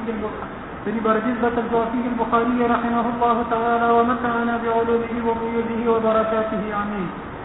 قال حدثنا عبد الله بن مسلمة عن مالك عن أبي النضر عن عمير مولى عبد الله بن عباس عن أم الفضل بنت الحارث رضي الله تعالى عنها وعنهم أن أناسا اختلفوا عندها يوم عرفة في صوم النبي صلى الله عليه وسلم، فقال بعضهم هو صائم وقال بعضهم ليس بصائم، فأرسلت إليه بقدح لبن وهو واقف على بعير فشربه. بھائی اس وقت لمبا چوڑا پرچہ میرے پاس رکھا ہوا ہے، کون سے کبھی اڑ رہا ہے، کبھی ادھر ہو رہا ہے، کبھی ادھر ہو رہا ہے، اس سے میں فارغ ہو جاؤں پہلے، یہ کسی بزرگ نے یہ سوال کیا ہے بڑے حوالوں کے ساتھ کہ امام بخاری رحمۃ اللہ علیہ کے پاس بڑے مواقع تھے کہ وہ امام ابو حنیفہ رحمۃ اللہ علیہ کے مذہب سے صحیح طور پر واقف ہو جاتے، لیکن انہیں پھر بھی غلط فہمی میں ساری عمر مبتلا رہے بعض مسائل میں، تو جو کیا ان مواقع سے کیوں فائدہ نہیں اٹھایا امام بخاری نے، کہ جس کے نتیجے میں انہیں امام ابو حنیفہ کا صحیح مسلک معلوم ہو جاتا اور ایسے اعتراضات کرنے کی نوبت نہ آتی جو ان پر عائد نہیں ہوتے فی الواقع۔ یہ کیوں کیا انہوں نے ایسا امام بخاری نے؟ یہ سوال ہے، اس کا لمبا چوڑا جو ہے نا یہ اس کا حاصل یہ ہے۔ اس کا مختصر جواب یہ ہے کہ جب انشاءاللہ ملاقات ہوگی ان سے تو پوچھ لیں جی۔ باب الجمع بين الصلاتين بعرفة. وكان ابن عمر رضي الله تعالى عنهما إذا فاتت الصلاة مع الإمام جمع بينهما. وقال الليث حدثني عقيل عن ابن شهاب قال أخبرني سالم أن الحجاج بن يوسف عام نزل بابن زبير رضي الله تعالى عنه سأل عبد الله كيف نسمع في الموقف يوم عرفة؟ فقال سالم إن كنت تريد السنة فحجج بالصلاة يوم عرفة. فقال عبد الله بن عمر رضي الله تعالى عنهما صدقا إنهم كانوا يجمعون بين الظهر والعصر في السنة. فقلت لسالم أفعل ذلك رسول الله صلى الله عليه وسلم؟ فقال سالم وهل تتبعون في ذلك إلا سنة. باب قصد الخطبة بعرفة. وبه قال حدثنا عبد الله بن مسلمة قال حدثنا مالك عن ابن شهاب عن سالم بن عبد الله أن عبد الملك بن مروان كتب إلى الحجاج أن يأتم لعبد الله بن عمر في الحج. فلما كان يوم عرفة جاء ابن عمر وأنا معه حين زاغت أو قالت زالت الشمس، فصاح عند فسقاته أين هذا؟ فخرج إليه فقال ابن عمر الرواحة. فقال الآن؟ قال نعم. قال أنظرني أوجب علي ماء. فنزل ابن عمر رضي الله تعالى عنهما حتى خرج فسار بيني وبين أبي. فقلت له كنت تريد أن تصيب السنة اليوم فاقصر الخطبة وعجل الوقوف. فقال ابن عمر صدقا. باب التعجيل إلى الموقف. قال أبو عبد الله يزاد في هذا الباب هذا الحديث حديث مالك عن ابن شهاب ولكني أريد أن أدخل في غير معاذ. یہ تعجیل الموقف یعنی عرفات والے دن آدمی وقوف کی جگہ پر جلدی جائے، یہ بیان کرنا مقصود ہے۔ اب کہتے ہیں امام بخاری کہ یزاد فی ھذا الباب ہم ھذا الحدیث، کہ اس باب میں بھی وہی حدیث لکھی جائے گی، یعنی جو حجاج کے خطبے کی حجاج والی حدیث جو بھی گزری ہے نا، کہ حضرت عبداللہ بن عمر نے ان سے کہا تھا کہ اگر سنت کا ارادہ ہو تو جلدی چلو، تو ہم جو ہے فارسی کا لفظ لکھ گئے امام بخاری بے خیالی میں، سمجھے نا، یعنی ہم جو ہے وہ کہیں عربی میں نہیں آتا، لیکن اس میں لکھ گئے ہیں بے خیالی میں، کیونکہ اصل زبان تو امام بخاری کی فارسی ہی تھی، تو اس واسطے وہ لکھ گئی ہے اور اس طرح چلا آتا ہے۔ تو کہتے ہیں کہ اس حدیث کو اب یہ حدیث کو جو ہے ہم اس باب میں لکھ سکتے ہیں، سمجھے نا۔ اب ویسے تو امام بخاری رحمۃ اللہ علیہ جو ہیں بہرحال عربی زبان خوب جانتے تھے، اور آپ دیکھتے ہو کہ جگہ جگہ الفاظ کی تشریح کرتے ہیں، اور خاص طور سے کتاب و تفسیر و تشریح کرتے ہیں، لیکن بس یہ ہو گئی بے خیالی اور اس میں یہ لکھ دیا۔ ولاکن اردو اور ادخل فی غیر معاذ، کہتے ہیں یہ حدیث حجاج والی یہاں پر لکھی جانی چاہیے تھی، لیکن میں چاہتا ہوں کہ اس کتاب میں یعنی صحیح بخاری میں حدیث لاؤں بغیر تکرار کے، بغیر لوٹائے ہوئے، کوئی حدیث ایسی نہ لاؤں جو مکرر ہو۔ اور اس کی حقیقت میں شروع میں آپ سے بیان کر چکا ہوں کہ مکرر کا معنی یہ کہ ایسی حدیث جس کا متن اور سند بالکل یکساں ہو، کوئی فرق نہ ہو، ایسا تکرار میں نہیں چاہتا اس کتاب میں۔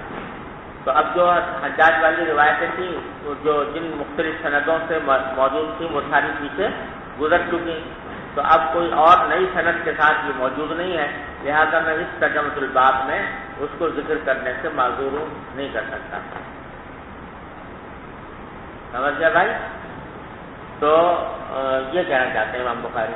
اگرچہ جیسا میں نے شروع میں بھی آپ کو بتایا تھا کہ اگرچہ امام بخاری نے اہتمام تو یہ کیا ہے کہ کوئی حدیث مقرر نہ آئے اس معنی میں کہ اس کی سند اور حدیث بھی یکساں ہو، لیکن بعد میں شراح نے بتایا ہے کہ اس اہتمام پر وہ ہر جگہ قادر نہیں ہو سکے اور بعض حدیثیں پھر بھی مقرر آ ہی گئی ہیں صحیح بخاری.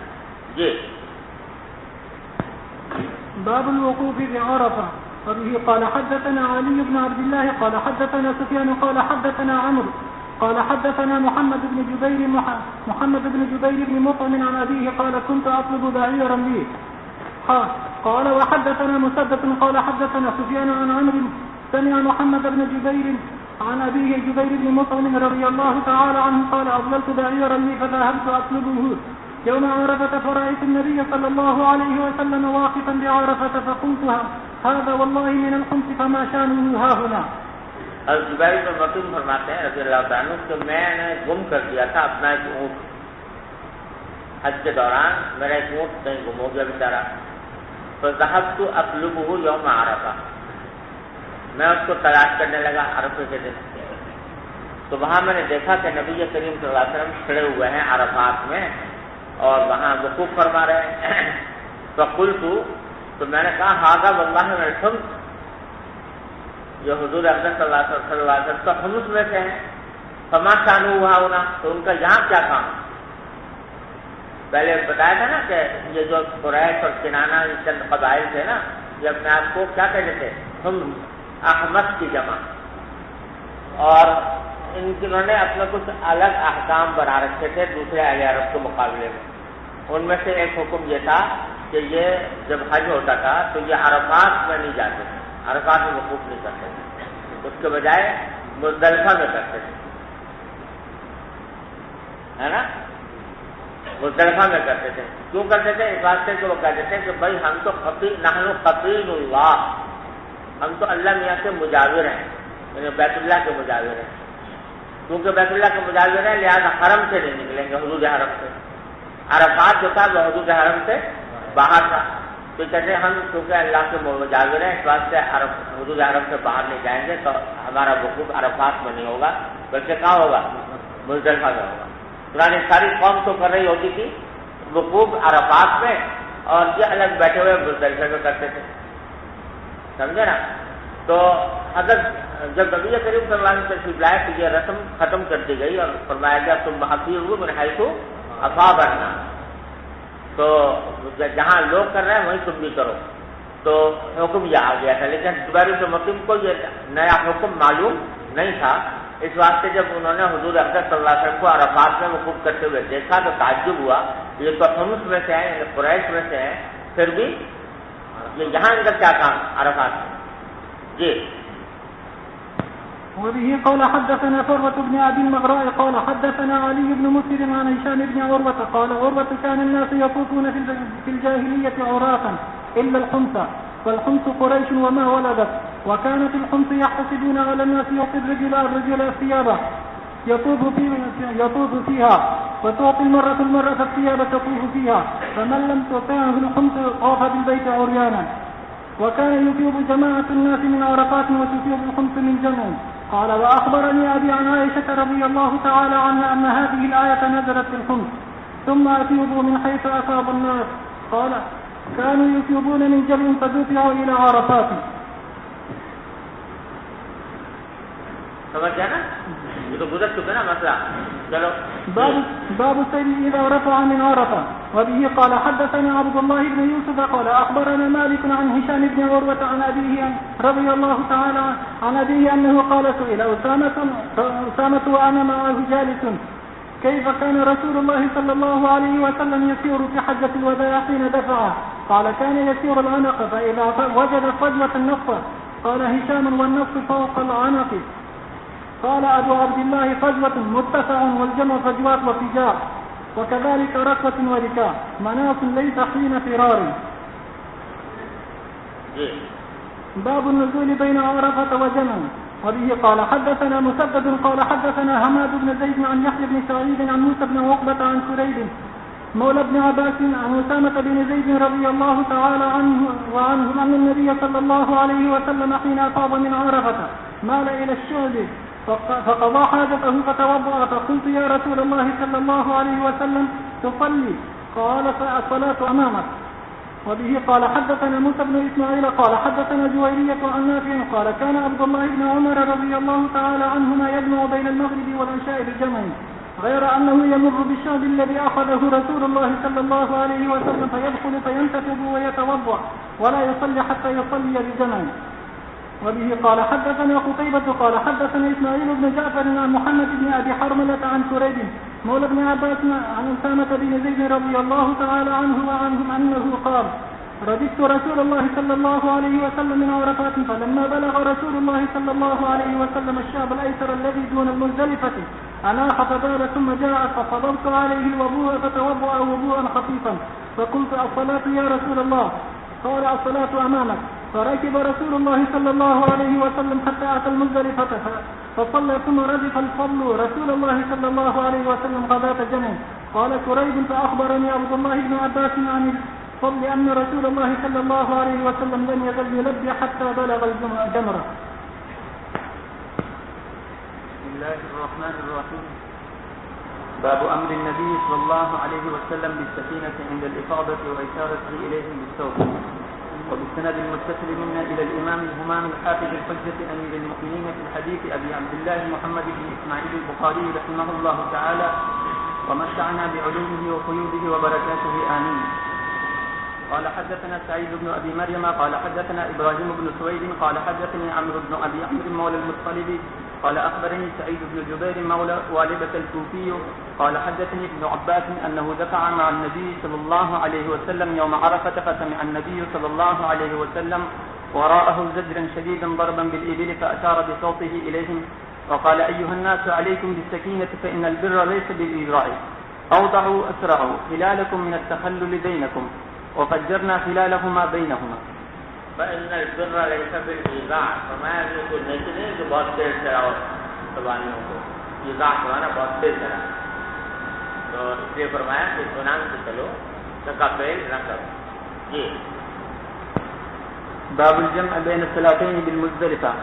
وبه قال حدثنا عبد الله بن يوسف قال أخبرنا مالك عن موسى بن عقبة عن كريب عن أسامة بن زيد رضي الله تعالى عنهما وعنهم أنه سمعه يقول دفع رسول الله صلى الله عليه وسلم من عرفة فنزل الشعب بال ثم توضأ ولم يسبق الوضوء فقلت له الصلاة؟ قال الصلاة أمامك. فجاء المزدلفة فتوضأ فأصبغ ثم أقيمت الصلاة فصلى المغرب ثم أناخ كل إنسان بعيده في منزله ثم أقيمت الصلاة فصلى ولم يصلي بينهما. یہ جمع بین الصلاتین کا ذکر ہے مزدلفے میں. حضرت اسامہ فرماتے ہیں کہ نبی کریم صلی اللہ علیہ وسلم عرفہ سے روانہ ہوئے اور ایک گھاٹی پر اترے، وہاں پر پیشاب کیا، پھر وضو کیا اور پھر وضو لم یسبغ الوضو، بہت مکمل قسم کا وضو نہیں کیا، یعنی جیسے 3 مرتبہ دھونے کا معمول تھا تو اس طرح نہیں، ایک مرتبہ دھو لیا ہوگا، 2 مرتبہ دھو لیا ہوگا. فقلت له الصلاة، میں نے کہا کہ مغرب پڑھ لیں، مغرب کا وقت ہو گیا تھا. قال الصلاة امامک، آپ کا نماز آ گیا ہے. چنانچہ عرفات میں روانہ ہونے کے وقت کے بعد مغرب پڑھنا جائز نہیں ہے، مغرب جو ہے وہیں مزدلفہ میں جا کر پڑھ جاتی ہے. ثم فجاء المزدلفہ، پھر آپ مزدلفہ تشریف لائے، فتوضا، وضو کیا، فاسبغ الوضو، وہاں اسباغ کے ساتھ کیا وضو. ثم اقیمت الصلاۃ، پھر نماز کی اقامت ہوئی تو آپ نے مغرب پڑھی. پھر ثم اناخ کل انسان بعیرہ فی منزلہ، ہر انسان نے اپنا اونٹ اپنی جگہ پر بٹھایا. پھر دوبارہ اقامت ہوئی، آپ نے نماز پڑھی اور دونوں نمازوں کے درمیان کوئی اور نماز نہیں پڑھی. یہ حدیث دلیل ہے ان لوگوں کی، ان فقہا کی، جو یہ کہتے ہیں کہ جمع بین الصلاتین جو مزدلفہ میں ہے اس میں مغرب کی اقامت الگ ہے اور عشاء کی اقامت الگ ہے، اور یہ امام شافعی کا مسئلہ ہے. امام ابو حنیفہ یہ کہتے ہیں کہ ایک اذان ہے اور ایک اقامت ہے. ایک ہی اقامت سے مغرب اور اسی سے عشاء، یعنی عشاء مغرب و عشاء کے درمیان دوسری اقامت کی ضرورت نہیں. سمجھے بھائیو؟ اور امام ابو حنیفہ کی دلیل جو ہے وہ صحیح مسلم میں حضرت جابر کی حدیث ہے، اس میں یہ آتا ہے کہ نبی کریم صلی اللہ علیہ وسلم نے ایک ہی اقامت سے مغرب بھی پڑھی اور عشاء بھی پڑھی. اور تطبیق حنفیہ نے روایات میں اس طرح دی ہے کہ جن روایتوں میں ایک اذان اقامت کا ذکر ہے جیسا وہ تو ہے اصل، اور نبی کریم صلی اللہ علیہ وسلم نے ایسا ہی کیا تھا. لیکن جن روایتوں میں دو اقامتوں یا دو اذانوں کا ذکر آیا ہے تو حنفیہ کہتے ہیں یہ اس وقت اصل میں ایسا ہوا تھا کہ ایک جماعت سب کی نہیں ہوئی، مختلف اوقات سے لوگ پہنچتے رہے اور اپنی اپنی جماعتیں کرتے رہے.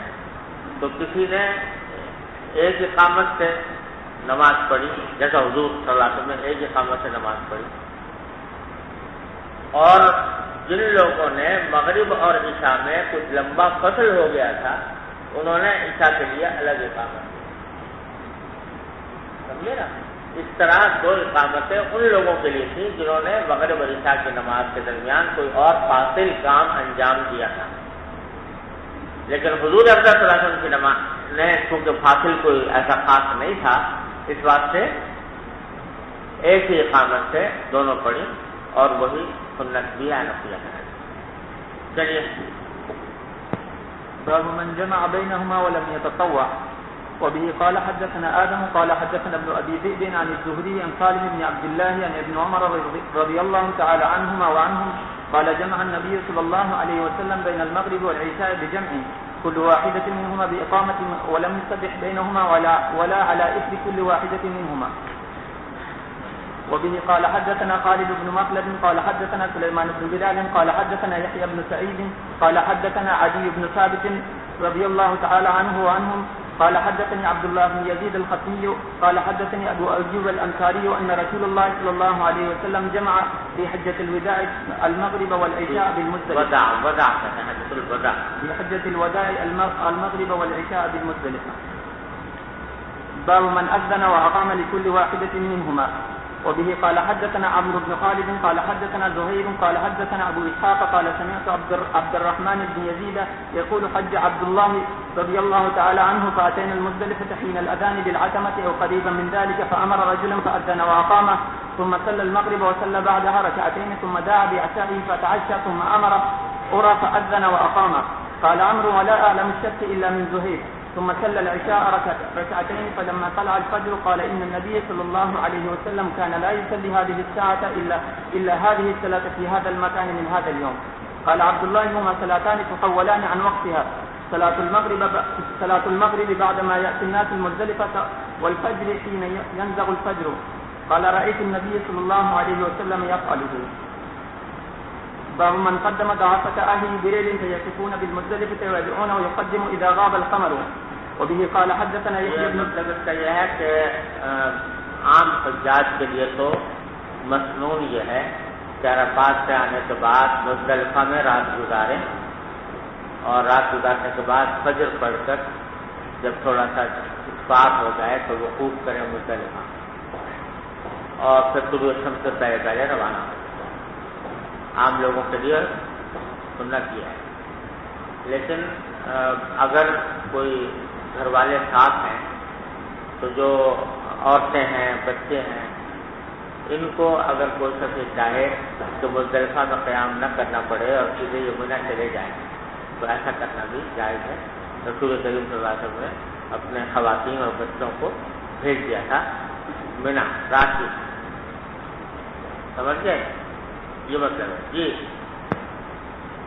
وبه قال حدثنا يحيى بن بكير قال حدثنا الليث عن يونس عن ابن شهاب قال سالم وكان عبد الله بن عمر يقدم ضعفة أهله فيقفون عند المشعر الحرام بالمزدلفة بليل فيذكرون الله ما بدا لهم ثم يرجعون قبل أن يقف الإمام وقبل أن يدفع فمنهم من يقدم منا لصلاة الفجر ومنهم من يقدم بعد ذلك فإذا قدموا رموا الجمرة وكان ابن عمر يقول أرخص في أولئك رسول الله صلى الله عليه وسلم. عبداللہ بن عمر اپنے گھر والوں میں جو لوگ ہوتے تھے ان کو بھیج دیتے تھے، پہلے بھیج دیتے تھے. چنانچہ وہ آ کر پہلے مشعر حرام میں مزدلفہ میں تھوڑی دیر رات میں وقوف کر لیتے تھے، اللہ تعالیٰ کا ذکر کرتے تھے تھوڑا بہت، ثم یرجعون، پھر واپس چلے جاتے تھے امام کے رکوع سے پہلے اور قبل اس کے جو امام دفاع کرے. اب ان میں سے بعض ایسے ہیں جو مینا پہنچ جاتے تھے فجر کی نماز کے وقت، اور بعض ایسے جو فجر کے بعد وہاں آ کر وہ رمی جمرہ کر لیتے تھے. عبداللہ بن عمر کہتے تھے کہ عرفہ کا رائے کا رسول اللہ صلی اللہ علیہ وسلم، حضور نے ان لوگوں کو اس بات کی اجازت دی ہے کہ ایسا کرنا ہے. جی. وبه قال حدثنا سليمان بن حرب قال حدثنا حماد بن زيد عن أيوب عن إكرمة عن ابن عباس رضي الله تعالى عنهما وعنهم قال بعثني النبي صلى الله عليه وسلم من جمع بليل. جمع کے معنی مزدلفہ، یعنی مجھے حضور نے رات کے وقت مزدلفہ کو بھیج دیا تھا، کیونکہ یہ بچے تھے تو خواتین اور بچوں کے ساتھ ان کو بھی بھیج دیا. جی. وبه قال حدثنا علي قال حدثنا سفيان قال أخبرني عبيد الله بن أبي يزيد سمع ابن عباس رضي الله تعالى عنهما يقول أنا ممن قدم النبي صلى الله عليه وسلم ليلة المزدلفة في ضعفة أهله. بسم الله الرحمن الرحيم. وبالسند المتصل منا إلى الإمام الهمام الحافظ الحجة أمير المؤمنين في الحديث أبي عبد الله محمد بن إسماعيل البخاري رحمه الله تعالى متعنا الله بعلومه وفيوضه وبركاته آمين. قال حدثنا مسدد عن يحيى عن ابن جرير قال حدثنا عبد الله مولى أسماء أنها نزلت ليلة الجمعة عند المزدلفة فقامت تصلي فصلت ساعة ثم قالت يا بني هل غاب القمر؟ قلت لا. فصلت ساعة ثم قالت يا بني هل غاب القمر؟ قلت نعم. قال فارتحلنا فمضينا حتى رمت الجمرة ثم رجعت فصلت الصبح في منزلها فقلت لها يا أنت ما أرانا إلا قد غسلنا. قالت يا بني إن رسول الله صلى الله عليه وسلم أذن للزعم. وبه قال حدثنا حضرت اسماء کے مولا ہے عبداللہ، وہ روایت کر رہے ہیں کہ حضرت اسماء اتری جمعہ کی رات میں مزدلفہ فقامت تصلی، وہاں جا کر نمازیں پڑھنی شروع کر. فصلت ساعتاً، کچھ دیر تک نماز پڑھتی رہی. ثم قالت، پھر مجھ سے کہا کہ یا بنی هل غاب القمر، بیٹا دیکھو چاند ڈوب گیا. قلت لا، میں نے کہا نہیں. فصلت ساعتاً، پھر تھوڑی دیر نماز پڑھتی رہی. پھر فرمایا کہ یا بنی هل غاب القمر، چاند ڈوب گیا. قلت نعم، انہوں نے کہا جی ہاں اب ڈوب گیا. قالت فارتحلوا، کہا کہ سب چلو چلو. خاتون تھی نا یہ، تو اس لیے کہا کہ اب میں حضور نے اجازت دی ہے کہ خواتین جو ہے وہ رات میں تھوڑی دیر ٹھہر کر جا سکتی ہیں مینا، تو چاند جب تک ڈوب جائے. تو چاند ڈوب گیا ہے تو اب چلو. فارتحلنا فمضينا حتى رمت الجمرة، ہم گئے اور یہاں تک کہ ہم نے گزرے، یہاں تک کہ جمرے کی ہم نے رمی کی. ثم رجعت، اور پھر واپس آئی اور صبح کی نماز اپنی گھر میں پڑھی. اب یہ رمی جمرہ جو ہے یہ صبح صادق کے بعد، صبح صادق سے پہلے تو ہمارے یہاں ہو نہیں سکتی، صبح صادق کے بعد ہو سکتی ہے، لیکن وہ مکروہ ہے، یعنی خلاف سنت یہ ہے کہ طلوع آفتاب کے بعد. لیکن بہرحال اگر کچھ صادق کے بعد کر لے تو ہو سکتی ہے، اور خواتین وغیرہ کے لیے خاص طور پر گنجائش. فقلت لها، تو میں نے کہا یا ہنتا بیوی. یہ ہنتا جو ہے یہاں پر ایسے معنی ہے جیسے بیوی کہتے ہیں نا کسی اور خاتون سے بات کرتے ہوئے. ما ارانا الا قد غلطنا، میرا تو گمان نہیں ہے مگر یہ کہ ہم نے بہت اندھیرے میں کام کر لیا، یعنی جو رمی جمعرات کر کے آئے ہیں بہت اندھیرے میں کرائے ہیں. قالت یا بنیا، تو انہوں نے کہا کہ بیٹا ان رسول اللہ صلی اللہ علیہ وسلم اذن للزعم، آپ نے اجازت دی تھی ایسا کرنے کی. زعم کو، زعم جمع زائنہ کی، کود کرنے والی، سفر کرنے والی عورت، مسافر عورتوں کو آپ نے اس کی اجازت دی. جی. وبه قال حدثنا محمد بن كثير قال أخبرنا سفيان قال حدثنا عبد الرحمن هو ابن القاسم عن القاسم عن عائشة رضي الله تعالى عنها وعنهم قالت استأذنت زوجة النبي صلى الله عليه وسلم ليلة جمع وكانت ثقيلة ثبتة فأذن لها وبه قال حدثنا جو چیز ثقیل کی یعنی بھاری بدن کی تھی، سبتا کے معنی بھی وہی بھاری بدن کی، اس واسطے انہوں نے کہا تھا کہ میں رات میں چلی جاؤں، میں نہ تو آپ نہیں جا رہے. جی. وبه قال حدثنا أبو نعيم قال حدثنا أفلح بن حميد عن القاسم بن محمد عن عائشة رضي الله تعالى عنها وعنهم قالت نزلنا المزدلفة فاستأذنت النبي صلى الله عليه وسلم سودة أن تدفع قبل حضرة الناس وكانت امرأة بطيئة فأذن لها فدفعت قبل حضرة الناس وأقمنا حتى أصبحنا نحن ثم دفعنا بدفعين فلأن أكون استأذنت رسول الله صلى الله عليه وسلم كما استأذنت سودة أحب إلي من مفروح به. باب متى يصلي الفجر بجمع. وبه قال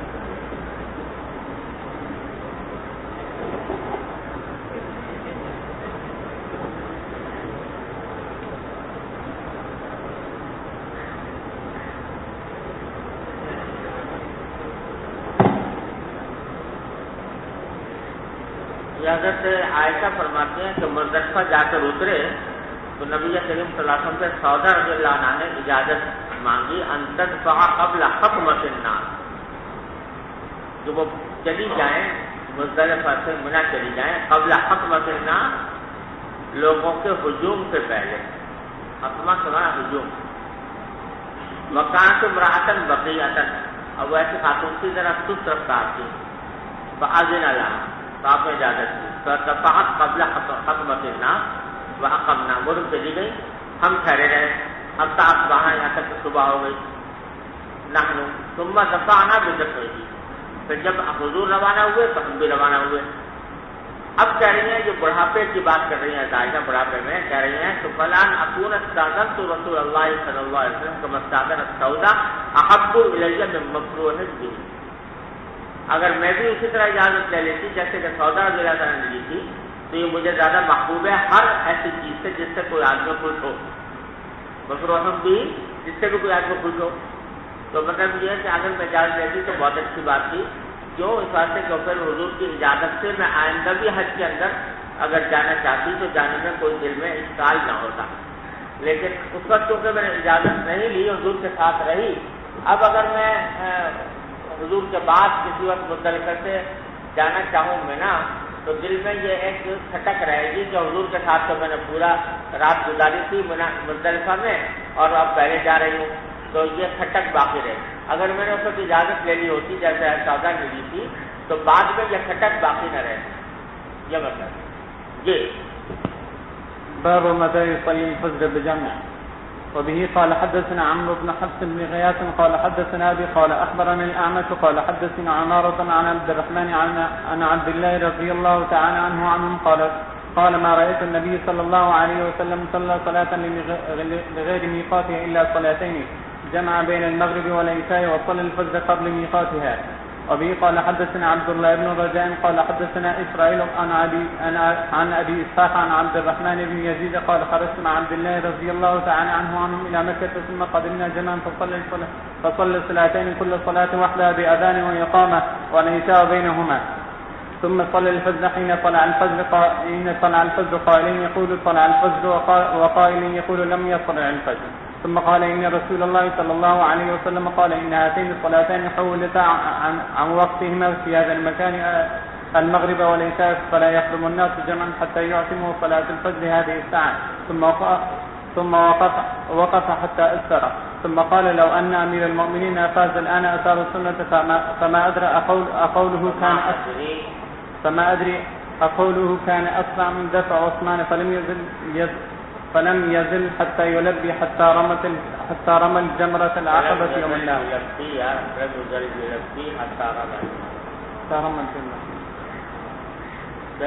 باب متى يدفع من جمع.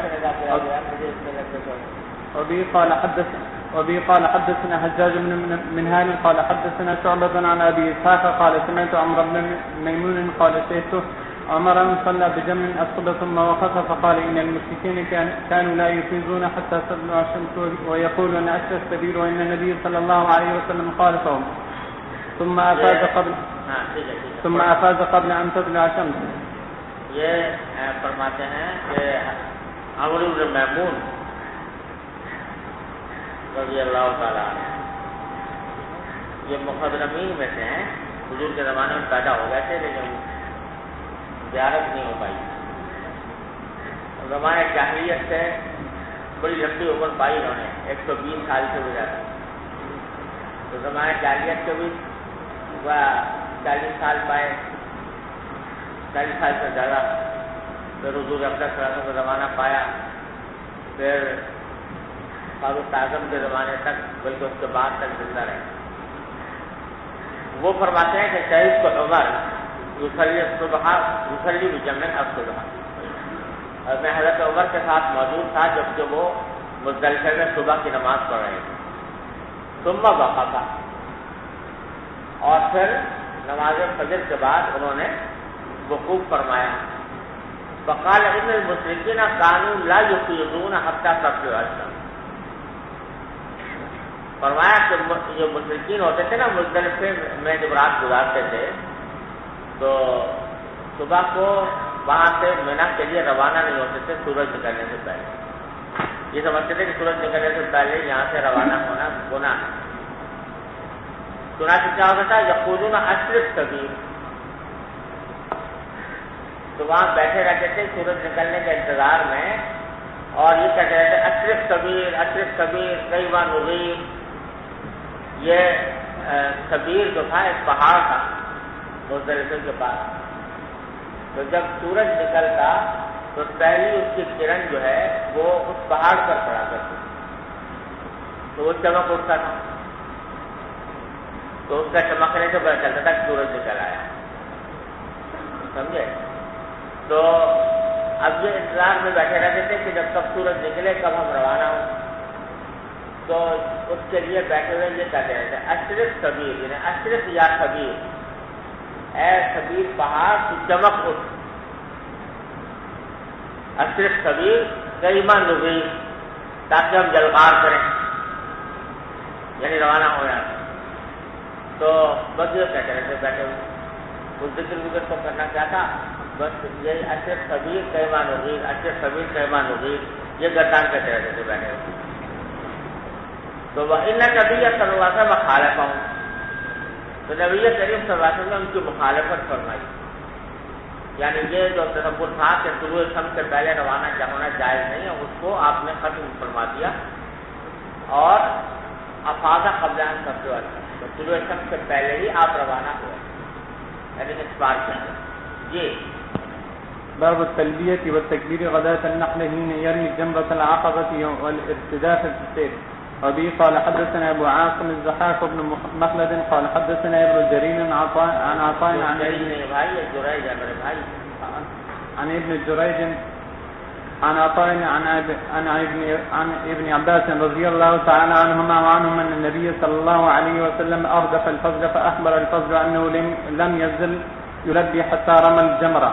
وبه قال حدثنا زهير بن حرب قال حدثنا وهب بن جرير قال حدثنا أبي عن يونس الأيلي عن الزهري عن عبيد الله بن عبد الله عن ابن عباس رضي الله تعالى عنهما وعنهم أن أسامة كان يرسل النبي صلى الله عليه وسلم من عرفة إلى المزدلفة ثم أردف الفجر من المزدلفة إلى منى قال فكلاهما قال لم يزل النبي صلى الله عليه وسلم يلبي حتى رمى جمرة العقبة.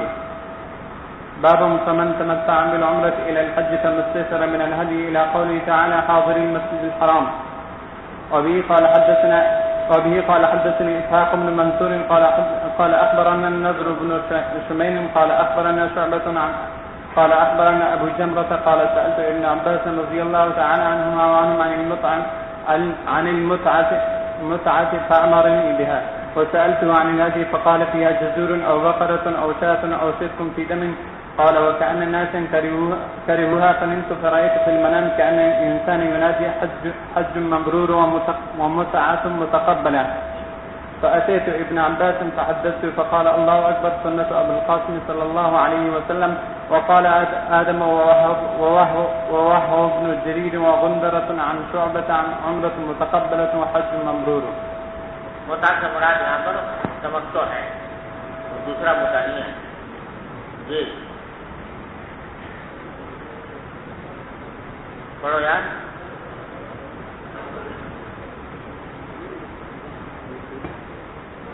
کیا ہو گیا؟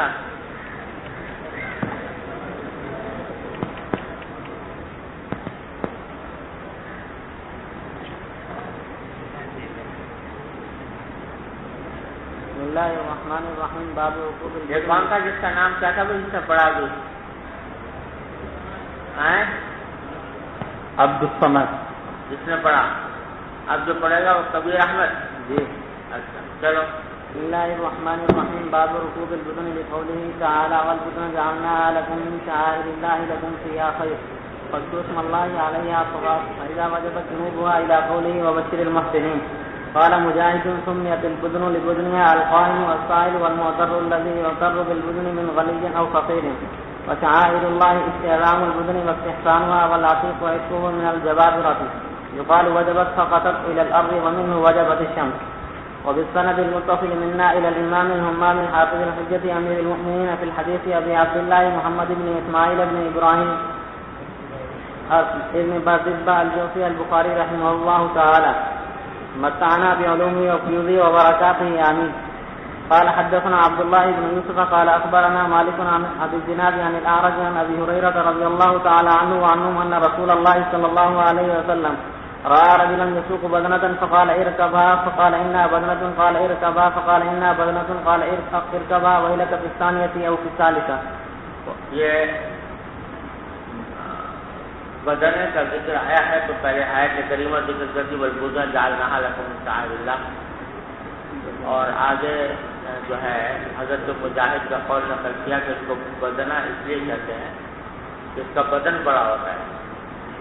اونٹ یا گائے تو جب بکریوں کے مقابلے میں اس کا بدن بڑا ہے تو اس کو بدنہ کہتے ہیں. اور یہ جو ہے نا فاقم القانع والمعتر، تو اس کی تفصیل کرتی قانع کا معنی ہے سائل، سوال کرنے والا. یہ سمجھو قناع یقنع قنوعا سے نکلا ہے. اگر مصدر قنوع ہو تو اس کے معنی ہوتے ہیں سوال کرنا، اور قناعت ہو قناع قناعتن تو اس کے معنی ہے صبر کر لینا. کیا کرنا؟ قناعت کرنا، یعنی جو کچھ مل جائے اسی پر مطمئن ہو جانا. تو قانع کی تفسیر بعض امام بخاری یہ کر رہے ہیں کہ اس سے مراد یہاں پر سائل ہے، اور معتر سے معنی ہے سامنے آ جانے والا. یعنی جو بعض ایسے ہوتے ہیں نا کہ زبان سے تو نہیں کہتے کہ مجھے دے دو، لیکن آ کے کھڑے ہو جاتے ہیں، سمجھے نا، سامنے. اب زبان سے تو کچھ کہہ نہیں رہے لیکن کھڑے ہونے کا انداز ایسا ہے کہ جو یہ کیا بتلا رہا ہے کہ کچھ دو، سمجھے نا. لیمو نچوڑ قسم کے لوگ جو ہوتے ہیں تو وہ سامنے آ کے کھڑے ہو جائے، اس کو معتر کہتے ہیں. تو قانے کے معنی وہ جو زبان سے مانگ رہا ہو، اور معتر وہ جو زبان یعنی زبان سے تو نہیں مانگ رہا لیکن زبان حال سے مانگ رہا ہے کھڑا ہوا، وہ معتر. یہ تفسیر ہے ایک. دوسری تفسیر بعض حضرات نے یہ کی ہے کہ قانع قناعت سے ہی نکلا ہے، اور قانع کے معنی ہے وہ شخص جو قناعت سے بیٹھا ہوا ہے تو بیچارہ حاجت مند لیکن قناعت سے بیٹھا ہوا ہے، مانگتا نہیں، نہ زبان سے مانگتا ہے نہ اپنی حالت کو ظاہر کرتا ہے کسی دوسرے پر، وہ ہے قانع. اور معتر وہ ہے جو مانگے دوسرے سے، چاہے زبان سے مانگے یا اس طرح کھڑا ہو کر مانگے، دونوں اس میں داخل ہیں. بعض نے تفصیل یہ کی ہے. اصل والمعتر الذي يعتر بالبدن من غنی اور فقیر، کہ جو آ کر کھڑا ہو جائے بدنوں کے پاس چاہے وہ غنی ہو یا فقیر ہو. وشعائر اللہ استعداد البدن استحسان ہوا، اور آگے بیت العتیق کو فرمایا گیا تو اس قبو میں جبابرہ، اللہ نے اس کو جباروں سے آزاد کیا ہے کہ کوئی اس کے اوپر آ کر قبضہ نہیں کر سکتا۔ وجبت کے معنی سقطت۔ آگے جو حدیث روایت کی ہے وہ حضرت ابو ہریرہ کی ہے کہ رسول کریم صلی اللہ علیہ وسلم نے ایک شخص کو دیکھا کہ بدنہ ہنکا کر لے جا رہا ہے، فقال کبھا، آپ نے فرمایا بھائی سوار ہو جاؤ اس پر۔ اونٹ تھا نا تو اونٹ کو لے جا رہا تھا، بیچارہ خود پیدل چل رہا تو اس کو بھی ہنکا رہا تھا، تو آپ نے فرمایا کہ سوار ہو جاؤ اس پر۔ اس نے کہا جی بدنہ ہے، یعنی ہدی ہے، جا رہی ہے حرم، تو آپ فرمایا کہ سوار ہو جاؤ۔ فقال انہا بدنہ، پھر اس نے دوہرائی بات، آپ نے پھر فرمایا کبھا ویلک بستانیہ اور بستانیہ۔ اس وجہ سے امام شافعی کہتے ہیں کہ بدنہ جو ہے جو حرم لے جایا جا رہا ہو اس پر سواری کرنا بھی جائز ہے۔ امام حنیفہ کا مسئلہ یہ ہے کہ جو قربانی کے لیے متعین کر لیا گیا جانور، اس سے کوئی انتفاع جائز نہیں رہتا، لہذا اس کے اوپر سواری بھی جائز نہیں۔ اور یہ حدیث معمول حالت اضطرار ہے کہ آدمی پیدل جا رہا ہے اور پیدل چلنے میں شدید مشقت ہو رہی ہے جس میں بیمار پڑ جانے کا اندیشہ ہے، کیونکہ دوسری روایتوں میں صراحت آتی ہے، یہاں ایک روایت مختصر ہے لیکن دوسری روایتوں میں آتی ہے کہ وہ بیچارہ جا تو رہا تھا پیدل لیکن حضور اس کے انداز سے پتہ چل رہا تھا کہ بہت ہی برا آدمی ہے اور چلنا اس کے لیے دشوار ہو رہا ہے، پریشان ہے، تو اس وقت آپ نے فرمایا تھا کہ سوار ہو جاؤ اس کو، ارے سمجھے نا۔ اور دوسری روایت میں آپ نے یہ قولن بھی منقول ہے کہ آپ نے ایسے آدمی کو فرمایا کہ جب تک دوسرا جانور ملے اس وقت تک تم اسی پر سواری کر لو، سمجھے بھائی؟ تو یہ حالت اضطرار پر معمول ہے، نہ کہ حالت اختیار پر۔ جی وبه قال حدثنا مسلم بن ابراهيم قال حدثنا هشام وشعبة قال حدثنا قتادة عن انس ان النبي صلى الله عليه وسلم راى رجلا يسوق بدنة فقال اركبها قال انها بدنة فقال اركبها قال انها بدنة قال اركبها ثلاثا۔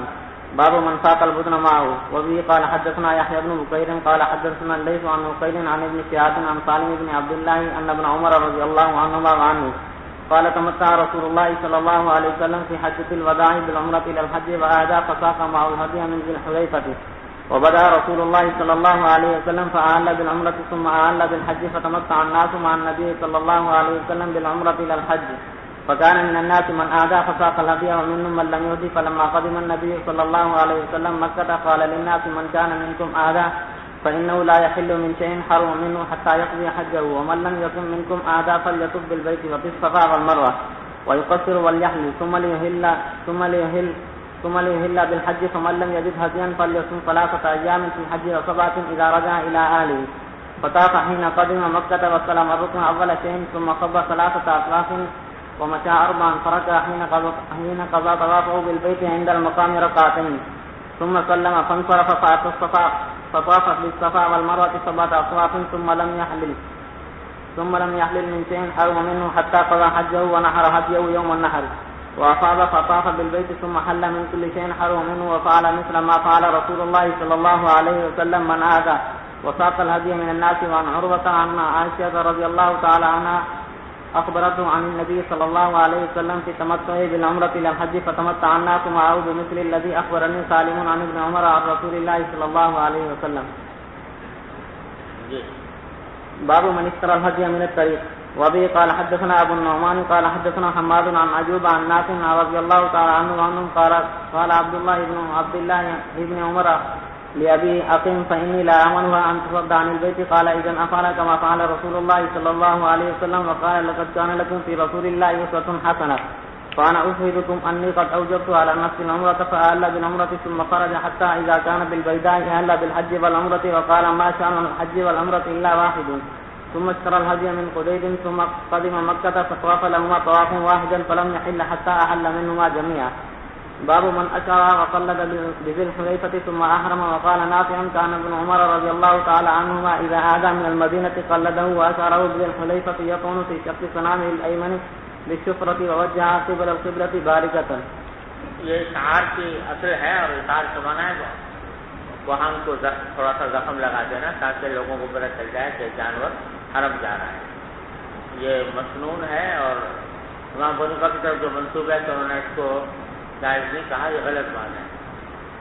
ہوتا ایسا کہ امام بخاری کے امام ابو حنیفہ کے نزدیک کے زمانے میں اشعار کے اندر لوگ بہت مبالغہ کرنے لگے تھے کہ بہت بہت گہرا زخم لگا دیتے تھے ضرورت سے زیادہ، جس سے حیوان کو تکلیف ہوتی تھی، اس کو روکا حضرت امام ابو حنیفہ نے مطلق اشعار کی نفی نہیں کی۔ جی وبه قال حدثنا احمد بن محمد قال اخبرنا عبد الله قال اخبرنا معمر عن الزهري عن عروة بن الزبير عن المسور بن مخرمة ومروان رضي الله تعالى عنه قال خرج النبي صلى الله عليه وسلم من الحديبية في بضع عشرة مئة من اصحابه حتى اذا كانوا بذي الحليفة قلد النبي صلى الله عليه وسلم الهدي واشعره واحرم بالعمرة۔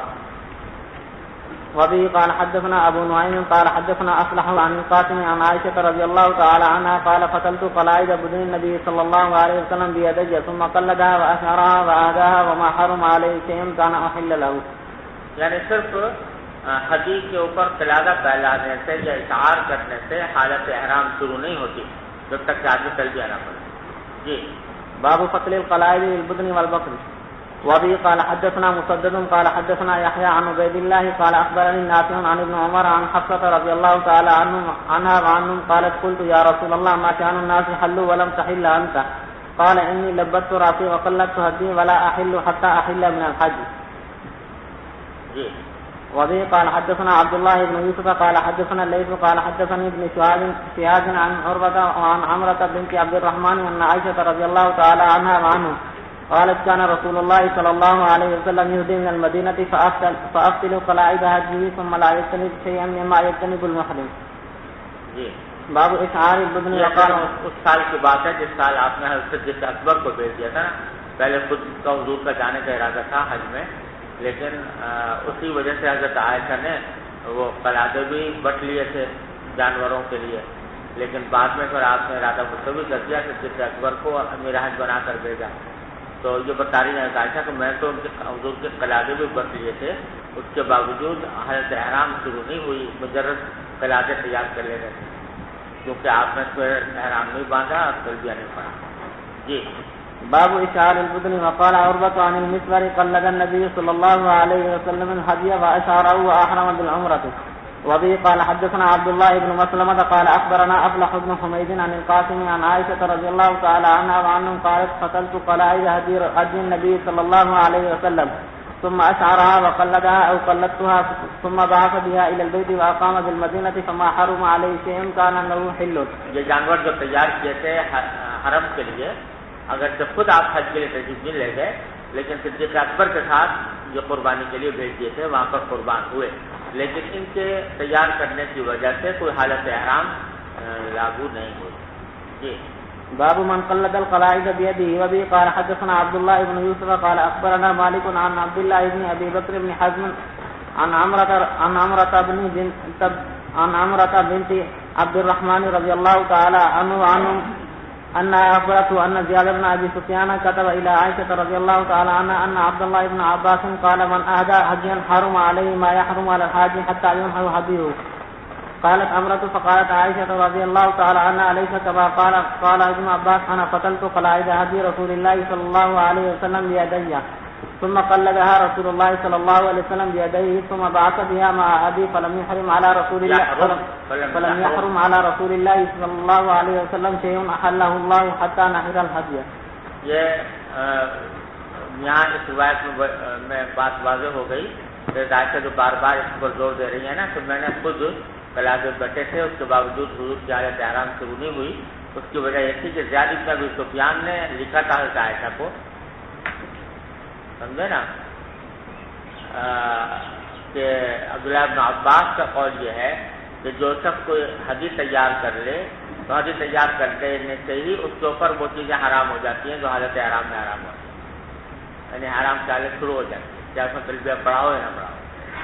اس کی تردید میں حضرت عائشہ نے فرمایا کہ یہ کیسے ہو سکتا ہے، میں نے تو خود حضور کی حدیث تیار کی، آپ نے وہ حدیث بھیجی بھی ہے صدیق اکبر کے ساتھ، لیکن اس کی وجہ سے آپ نے حالت احرام شروع نہیں کی اور نہ ان پابندیوں کا اہتمام فرمایا جو حالت احرام میں انسان پر عائد ہوتی ہے۔ جی بسم بسم الله الرحمن الرحيم.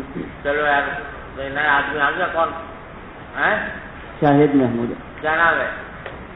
شاہد محمود. یہ تو کبیر احمد کے بعد تو محمد ماجد لکھا ہوا ہے.